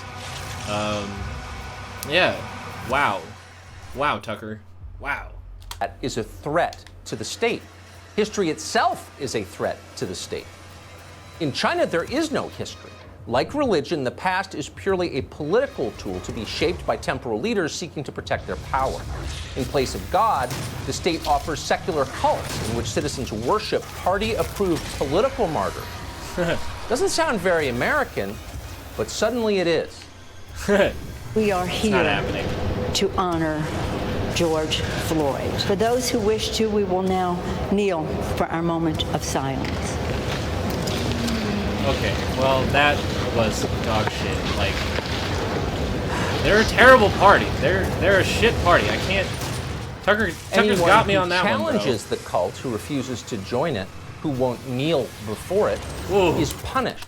It's fascinating though that that the Democrats are the cult when like Republicans just had that article come out, and that's probably why he's saying this. Recently, I think it was from The Guardian or The Nation, can't remember, but it's an article saying how the GOP appropriated QAnon. Not QAnon appropriated the GOP, the QAnon appropriated Trump, which I guess once Trump appropriated the GOP under him, which, you know, we should call him the Trump OP? I don't know. But, Jesus Christ, what a mess. What a fucking mess we're in. QAnon is just being completely woven into the Republican Party because it really benefits them in the loyalty of Trump. And the amount of loyalty they need to Trump is the kind of loyalty you get from jihadists. Woo-wee!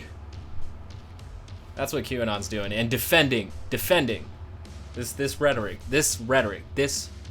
right here. This is the narrative. Pay attention to it. Don't worry, after this we're going to the Hill. And then their complaints are scrubbed from the permanent record. China does this. Chinese censors scour the internet to make certain dangerous ideas never reach the public. Does that sound familiar to you? That's where our tech oligarchs learned it. The United States, in other words, very clearly is becoming very much like China at very high speed. It doesn't mean the two countries are identical. There's still real differences between them. In China, for example, leaders still think beyond the next election. They don't have real elections, so they can take a long-term view. And in China, they understand that countries in which the population is divided against itself, countries in which citizens have nothing meaningful in common with one another, are weak countries. And over time, countries like that are doomed. And so China emphatically rejects our diversity of thought is a problem now. Holy shit. He just took that anti-multiculturalism position. He just took an anti-multicultural position. He just said some nationalist shit. Woo! He just said some real nationalist narrative shit right there. Based on their, quote, identity. Jesus Christ. Woo! Tucker Carlson saying that our diversity is a problem. Our lack of homogeny, our lack of conformity, ladies and gentlemen. Now our individuality is a problem. Strange. And I think he only applies it to a few categories as to why that is. Maybe it's the ideological differences. Maybe it's the racial differences. Who knows? Who knows what the specific differences Tucker Carlson here has the problem with. But he has a problem with it because it's not as good as China's. Weird how he would give them the credit there, but when he was talking at the beginning of this about how their response to coronavirus was being praised by the left, he was disgusted by the thought of it, and yet he is able to praise their homogeneous conformity. Wow. Good job, Tucker. Oh, god damn. What a fucking dick. The idea is appalling to them. The Chinese focus instead on national identity. They don't worship diversity, they promote unity. And that's why long-term, they believe they will win. The Chinese also believe, and this is another striking difference, that their economy is worth saving. They didn't destroy it with coronavirus quarantines, harsh as they were. Unlike the United States, China was a poor place until fairly recently. And so they know firsthand that poor countries are powerless, and they don't want that. In other words, the Chinese care about themselves and their future. Oh, and that's so one China thing we could first? actually learn from them, but we don't seem to be. What do you mean? America first is in office right now. That's why like watching this is so funny to me, because they like, if I go to CNN, it's gonna be literally like the same kind of tone, because they are the opposition party right now. They're in the House, which means that they can only get so much done. The Senate and the office of the president is occupied by their opposition party. So like, fuck, man, how do you have all the power and still yet have all the victimhood? It's fucking amazing. Like, their victimhood is just so impressive. It's so impressive. But like I promised, let's go to some CNN. Let's see how I feel about some left news. I don't watch CNN very much, so I have no idea what the fuck is on this shit. Professor who's been right about every election since 1984 reveals his 2020 prediction. All right. Polling suggests that Joe Biden has the upper hand in the 2020 race, but what do the keys tell us?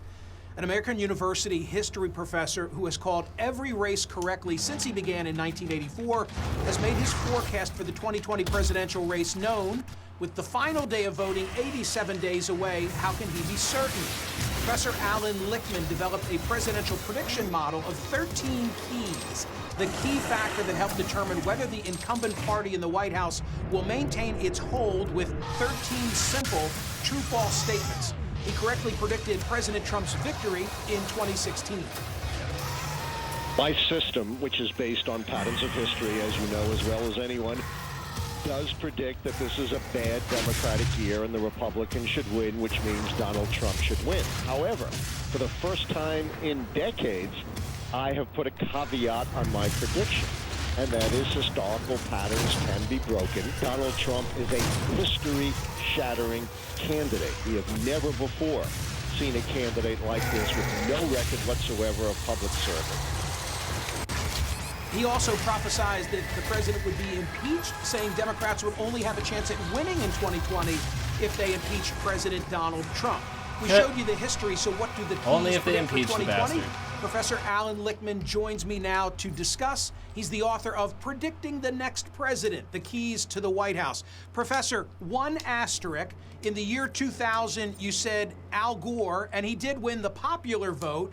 And for this cycle now, you talk about electoral college victory. Am I right? Absolutely, because the dynamics have changed. The baseline is now that the Democrats automatically get 5 to 6 million extra votes in just 2 states, New York and California. Those votes count for 0 in the Electoral College. So the baseline is now the Democrats will win the popular vote in any close election. So I now only predict who's going to win, which I did in 2016. And by the way, Al Gore should have won in Florida too, because of the suppression of many thousands of African American votes. I'm going to put the keys up on the screen right now. Which and wasn't what I obvious wanna at the call time because attention everybody's to is fucking that lazy. They are largely objective. In other words, there's really not a debate about them. It's not what Professor Alan Lichtman thinks, it's what the data says. But when you look at number 12, charismatic incumbent, you said that is false with regard to Donald Trump, and I know that half the country, at least 46%, would probably disagree. Speak to that. That's exactly my point. When you buy my book, you will see the criterion for this key is you've got to be broadly inspirational to the American people, like Ronald Reagan was, who brought in all those Reagan Democrats. Donald Trump is a great showman, but as you note, he only appeals to a narrow segment of the electorate. His approval rating is actually well below 46% on average, and his strong approval rating is somewhere between 25 and 30%. That is a candidate of flash, but not a charismatic candidate historically. The once-in-a-generational Ronald Reagan, Franklin Roosevelt, or Barack Obama. Wow, Reagan and FDR in the same boat. Professor Neoliberalism, Lippman, ladies your and track gentlemen. record speaks for itself. What I find most stunning about the 13 keys is that missing are the debates. Missing who ran a better campaign. Are debates, and indeed is the campaign generally, overblown in its value? Yeah. Absolutely. The key message of the keys is But that's that because it's they're dog governing, shit now. Not campaigning that counts. So forget the polls, ignore the pundits. Don't look at who's up or down day to day. Forget about the debates, the speeches, the ads, the campaign tricks. The keys tell you to keep your eye on the big picture of incumbent strength and performance. And that's what the keys gauge. Looking at things like long and short-term economy, scandal, social unrest, policy change, foreign policy successes and failures. And as you point out, only two keys have anything to do with the candidates themselves. Final question. I know that now President Trump, candidate Donald Trump, was very happy with you 4 years ago. He'll be less happy to hear that Professor Alan Lichtman says he's going to lose. The question is this: is this subject to change? Is this in cement? Have you chiseled it in granite, or is it in sand? The keys are in granite. He has 7 keys against him. It takes 6 to predict the loss of the incumbent White House party. However, there are 2 things outside the realm of the keys or any prediction system, Michael, that keep me up at night. One is voter suppression. Look, Trump depends on old white guys like me. Can't manufacture more old white guys. That's the most shrinking part of the electorate, but you can try to make it hard for the rising Democratic base of minorities and young people. We heard your earlier speaker who was sowing fear and confusion, but Michael, he never answered your question about what the Trump administration is doing, if anything, to make this a full and fair vote. Second thing that keeps me up at night is Russian intervention. We know they're back. They learned a lot in 4 years. They may even try to get into the registration rolls this time. Does that mean we didn't learn anything in 4 years? Just as in 2016, Donald Trump will welcome and exploit any Russian intervention on his behalf. So the keys are set, but we live in such an uncertain world. You know, there's an old Chinese saying, some call it a curse: may you live in interesting times. Yeah, that was a lot of... that was some dog shit. I didn't agree, like, with everything that he said. You know, it's not set in stone that Trump's going to lose the election, especially with... Because, I mean, like, I'm speaking electorally to, like, Electoral College. We still have, what... so we got this month, September, October. We got like 3 months before the actual election, and there's a lot that can happen. I mean, we got devastated by a lot of shit over the pandemic, George Floyd, and massive recession. So, yeah, we there's a lot to expect there. Or I guess there's a lot to not expect there because we don't know what could happen in that time. But let's travel through. Let's see. Presses Trump campaign on election fraud claims.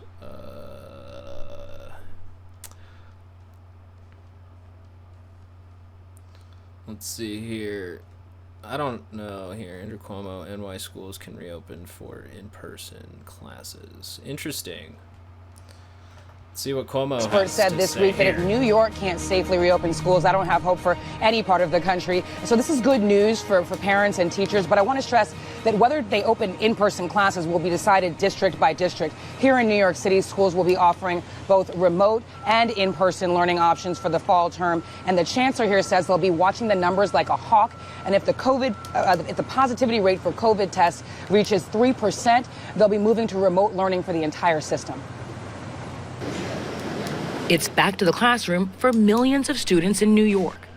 Governor Andrew Cuomo clearing the way for all schools to reopen for in-person learning if they choose, including the country's largest school district, New York City. Today is the deadline to look at the infection rates and make a determination. By our infection rates, all school districts can open.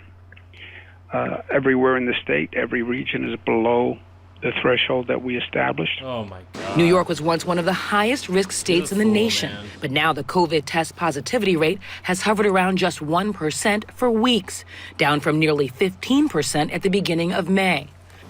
The school year is already underway in some states, like Georgia, where there are new concerns about safety after dozens of students and staffers tested positive for coronavirus in just the first few days. Teachers are concerned about in-person classes. I would consider it being safe if we absolutely go digital for the first 9 weeks. But we have to do this based on scientific research. It cannot be any other way. A sophomore was suspended after tweeting this photograph of a crowded hallway at a school where masks are not required.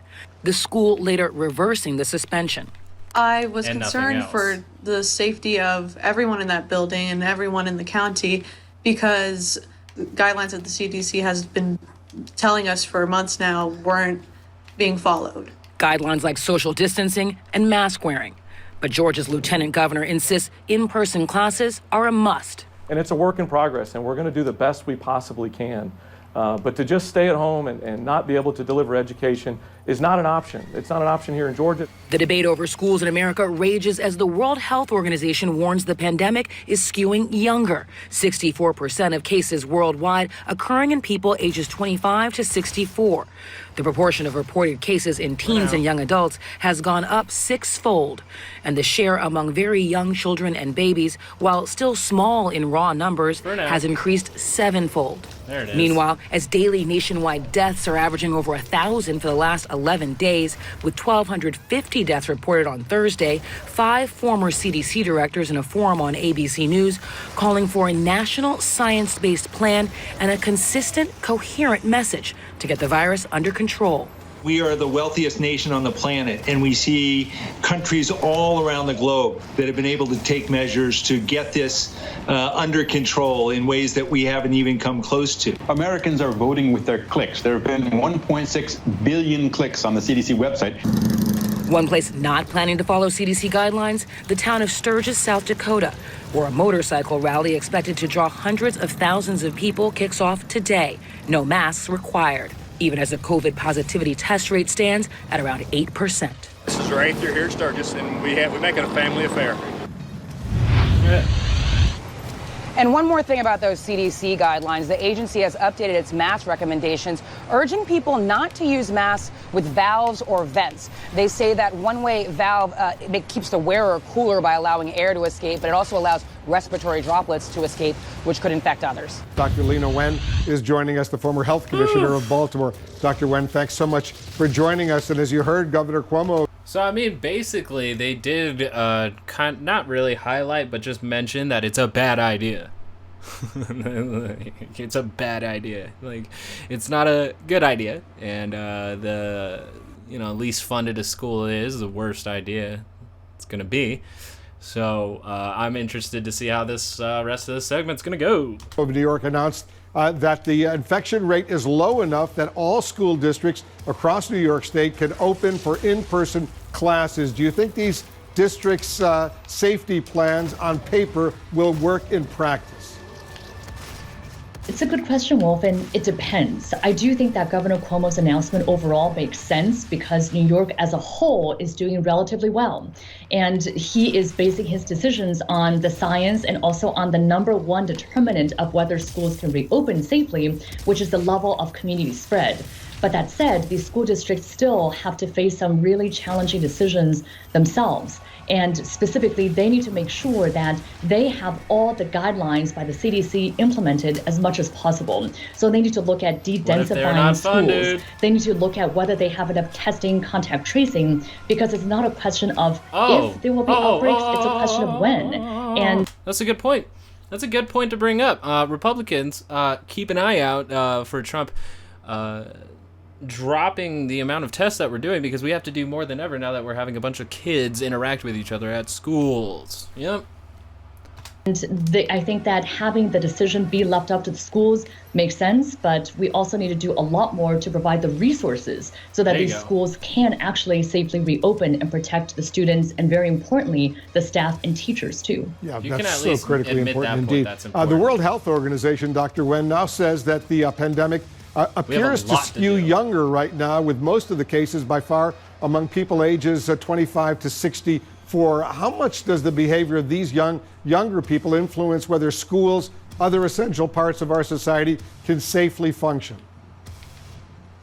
Well, I think we are seeing that the dynamics of the disease are changing as a result of young people who are working, or younger people who are working, and who may be experiencing some degree of quarantine fatigue as well. But I think we also know that when schools reopen, we are going to see an uptick in cases, especially in communities that don't have coronavirus under good control.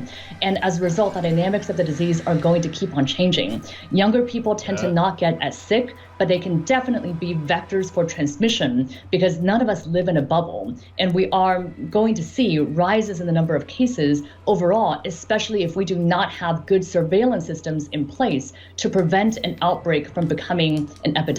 Yeah, that's also true. Let me ask you about the governor of Ohio, Governor Mike DeWine. As you know, yesterday he tested positive before his scheduled meeting with the president. That meeting didn't take place. But then a few hours later, he had a second test, and he tested negative. What do you think happened here?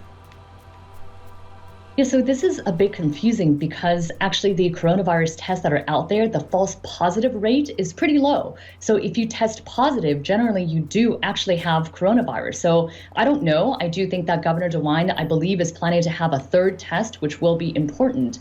But I think this underscores a broader point about testing, which is that there will be inaccuracies. And actually that's okay, because in all medical tests, there's going to be some level of a false result. But perfect cannot be the enemy of the good here. I actually think that we should have far more testing. What the governor has access to is something that we should all have access to. It would be wonderful if we have widespread testing that people can take before meetings, before going to school, for asymptomatic screening purposes, people who don't have symptoms or risk factors. Because at the moment, even if we miss 20%, 10% of cases, that's still better than missing 100%, because right now that's what we have. We're not testing asymptomatic people, so we're missing everyone. Let's at least have something and not let perfect be the enemy of the good. You would think 6 months into this crisis, this pandemic, we would have that kind of testing capability available all over the country. The conundrum lots of Americans right now, Dr. Wen, are facing. This is such an easy subject for Democrats. Or even CNN right now, just because Trump's response to it is so abysmal. It's a fucking slam dunk issue for them. Is whether to get that quick test result that might not necessarily be as accurate, or face a possible delay for the more accurate test. You wrote about this in the Washington Post. What factors should people be weighing? I think there's one most important factor, and that is, what is your risk factor? If you have medium to high risk of having coronavirus, if you have symptoms, if you've had exposure to someone with COVID-19, you should definitely get the more accurate test. But if you're using this for screening, if you want to get together with relatives and you want to all get tested in advance, as an example, you don't have symptoms or exposure, you're in a low virus area, you should get the screening test, the one that's faster.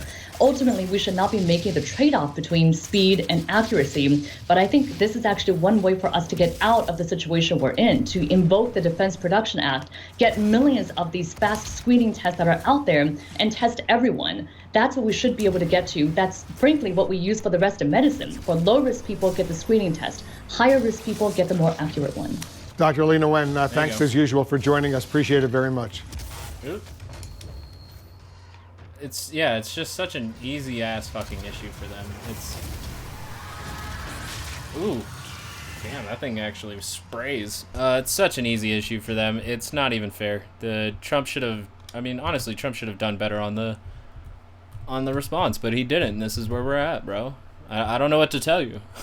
Like, it's such an easy issue for them, but honestly, I don't like that they didn't hold anybody accountable that we shouldn't open the schools right now. It's not a good fucking idea. But they want to continue the status quo of the system to produce. Production must continue. The economy must continue.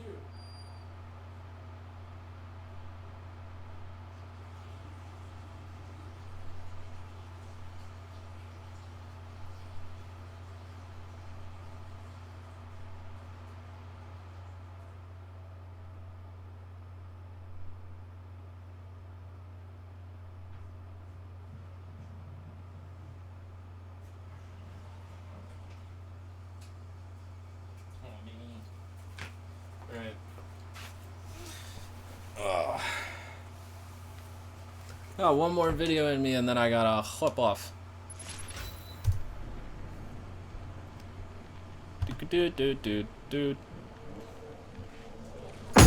I hate that everybody has these videos though.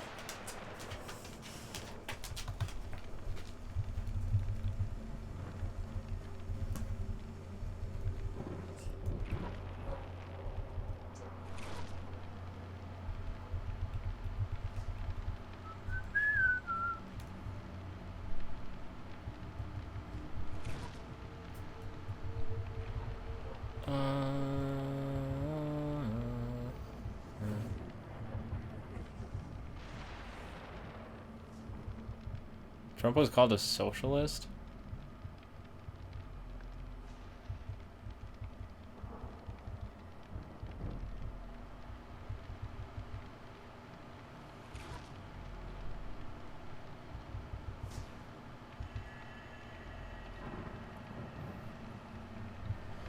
I don't know. I guess I've never listened to The Hill, so I don't know what to watch, but let's just start with this.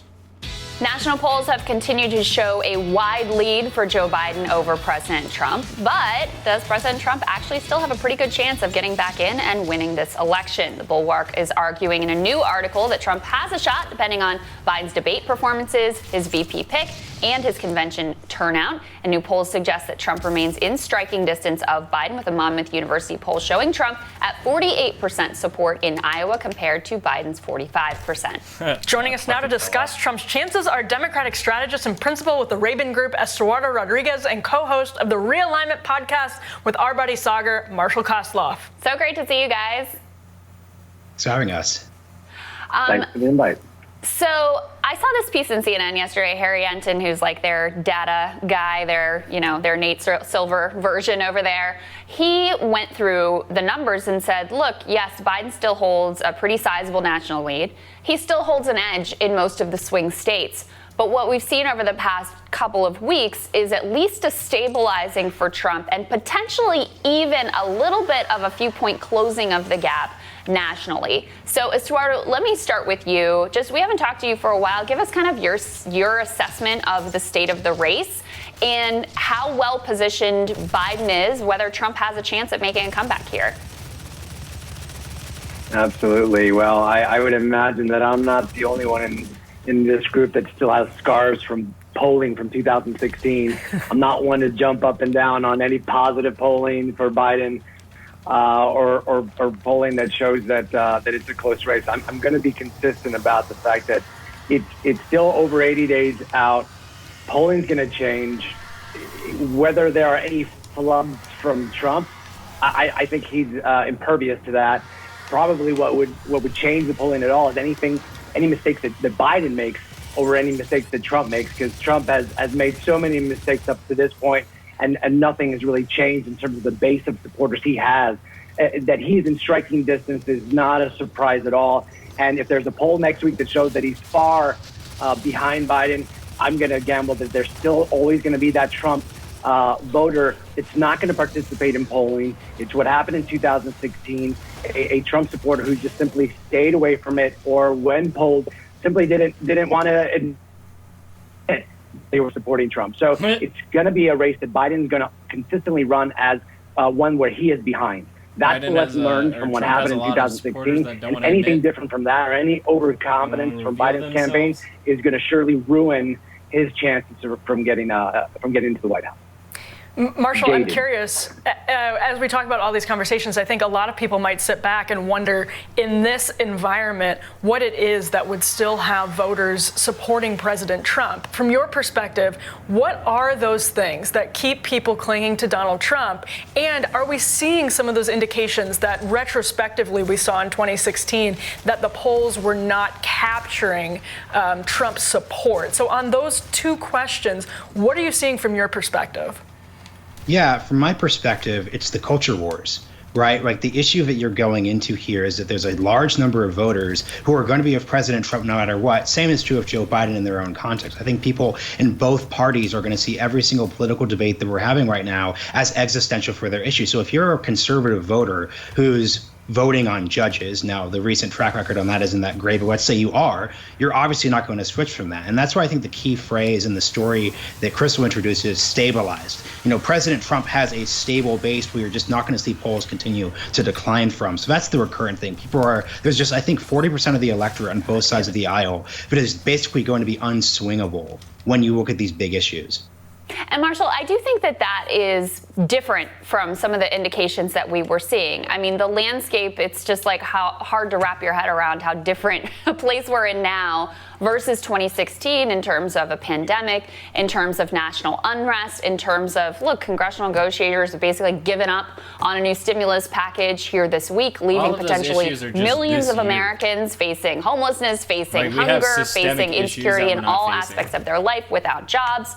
So we see that there's I think the number was 13% or 18% of Americans who say they're satisfied with the direction. The economy continues to be in for that V-shaped recovery is, long gone in fantasy land thinking. Do these things ultimately, are they just too much to overcome, right? Where the presidential race in some ways has been sort of irrelevant. Biden has certainly been irrelevant. But Trump, in terms of what his campaign is doing is also sort of irrelevant. It actually comes down to being able to govern, get the pandemic under control, provide people economic relief. And if you can't do that, can you possibly overcome these unbelievable forces arrayed against you? Yeah, and what's the story since 2008 during the financial crisis? Change candidates are the ones who win. Obama in 2008 is a change candidate. Mitt Romney is in 2012 is basically running as sort of the Bush-era GOP establishment. President Trump in 2016 was also the change candidate. So what's been so terrible for the Trump administration and the Trump re-election campaign is that Joe Biden, who spent 40 plus 50 years in American politics, has enabled himself to become the change candidate. And that's what I just don't see the Trump administration able to sort of overcome here. I don't think President Trump is suited for being the governing candidate, for being the person who's sort of caught holding the bag during this actual race here. So that's the big issue, but I just don't see how they're going to be able to overcome that. Yeah. Estuardo, I'm curious if, from your perspective, if Democrats appear to be learning some of those lessons of 2016 right now. I mean, it's already August, and we talked about this on the show yesterday, the Biden campaign start considering spending in states like Ohio, in Texas, and Arizona, maybe in Florida, those areas. Do you think that there's a confidence that's coming with these big polling leads on the Biden side? And in general, do you just think that Democrats have learned their lessons of 2016 and are better able to communicate with some of those persuadable voters in the middle? Well, you've also seen a growing change in the demographic in some of these key states, especially Florida, as a greater and greater amounts of the Puerto Rican community have left the island and moved and expanded across central Florida. There's a great effort in making sure that there's money and boots on the ground, even though there's social distancing, but still connecting with folks across Central Florida is going to be key. It was closer than people expected in 2016 in terms of the state numbers and the turnout. So I think we're going to see Biden continue to spend money in states where in 2016 Hillary did not. That's exactly what he needs to do. But I think more importantly, expanding the surrogates that they have. I mean, we saw the announcement yesterday of Ana Navarro, Republican conservative from Florida, who has consistently been beating the drum that we have to get Donald Trump out of the White House. She brings with her credibility around the conversations that conservatives are having. And I think expanding that pool of surrogates is going to be important for him across some of these key states, as well as doubling down on the money, while looking at some states like my state of Virginia, where there's a greater confidence that Virginia may likely stay blue thanks to Northern Virginia. There's going to be some diverting of funds to other states that are closer and leaning more red. Marshall, what are the events that could occur between now and Election Day? The president's thrown out there, we're going to have a vaccine right around Election Day, right? Clearly, they're trying to gin up some kind of October or November surprise, although, people are voting a lot earlier in a lot larger numbers, probably this election than they ever have before. But what are some of those events that could occur between now and then that could flip this thing around for him? Those Comey events. Yeah. Yeah, and that's sort of the tough thing, which is because it feels like nothing's happening, it's hard to see what broader, what specific Comey type events would have sort of happen here. I think what could happen, though, is economic stimulus. I think aggressive leadership on this sort of issue. I don't basically agree with anything sort of David Frum says on his politics. We have this sort of good metaphor where he's talking about when Herbert Hoover was trying to win during the Great Depression. He was known as this president who was working 18-hour days trying to focus on these issues. So I think what could happen is if there's a world where President Trump could get his act together and spend the next 2 months working on the economic stimulus, working exclusively on the school reopening issues, and just being hyper-focused and working to restore his credibility among those moderate suburban swing voters who, frankly, Joe Biden is really cleaning up with, that's what you're going to sort of need to see happen. I think thinking about this in terms of just events that need to happen is sort of missing it, because what you really need is a broader shift in the environment that's going to have to be sustained for more than just sort of one instance. It's not going to be a speech. It's not going to be a drop. It's not going to be a vaccine. It has to be a longer sustained effort. Yeah, it's not going to be like, oh my God, he wore a mask one day. No, it's going to be Marshall and Nazaro, stick with us. We're going to have more with you thing when Rising returns. Kind of pivotal, instantly. That's what an October surprise is. It's not going to be something that changes the game long term. It's going to be a short-term revelation or some kind of action that's just going to prompt even more calls to action at the time, just like May 25th, honestly. But, I'm not saying May 25th was planned. I don't know if they plan October surprises, but it's starting to sound like it. Just because it's a tradition in politics now, which is weird. Pretty weird stuff, Weird to have a October surprise be a thing. But, yep, that's all I got for today. Just a little bit of what's going on in the medias. So, thank you for joining me. I think I hit a checkpoint, right? Maybe I should just die real quick. Yeah, let's go fucking die real quick. If we're gonna do it right, we're gonna do it right. Let's go fucking die.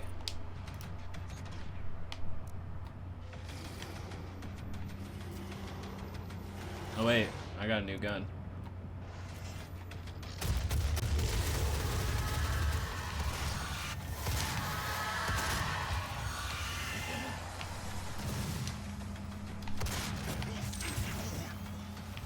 And it begins. Wait.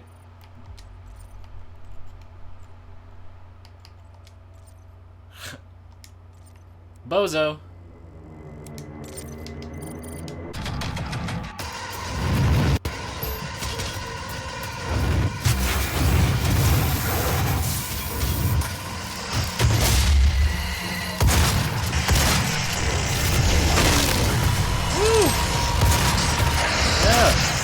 Kill them demons! Kill them demons! Woo! And not let me alone with you. Alright, give me a little. Oh shit. Oh, too bad. Alright. Give me my health back.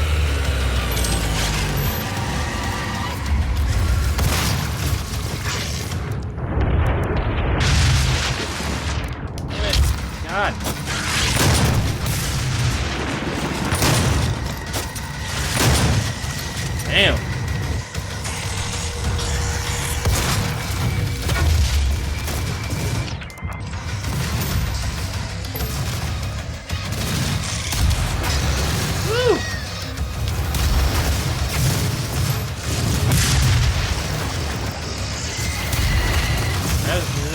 basically just declared.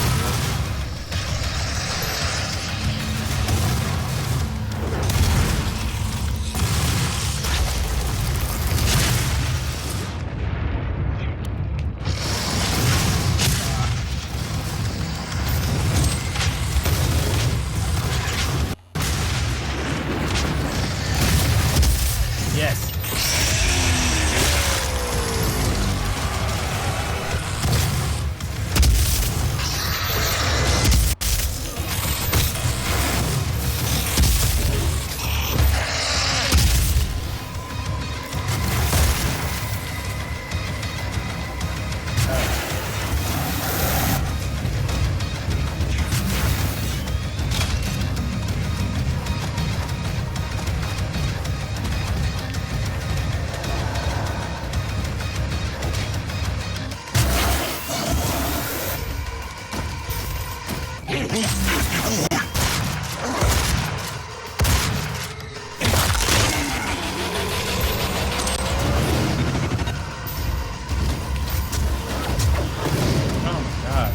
What the fuck is going on right now, huh?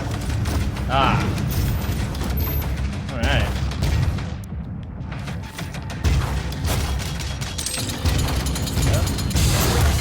Oh, shit.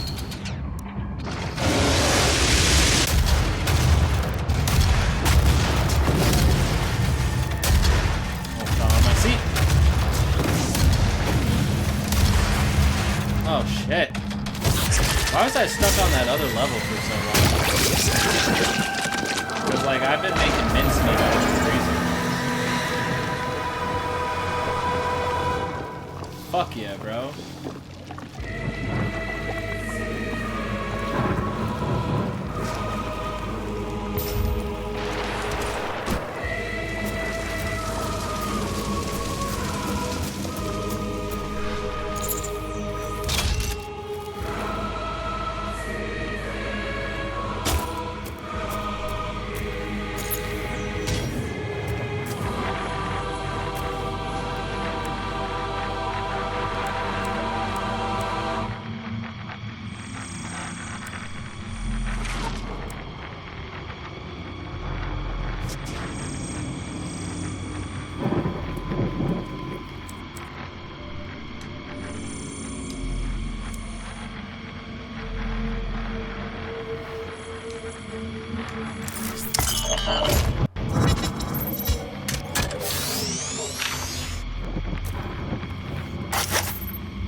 Alright. Well, thank you for joining me. I hope you have a wonderful, beautiful, awesome, tasmic life. I will catch you next time. This shit has been sweet.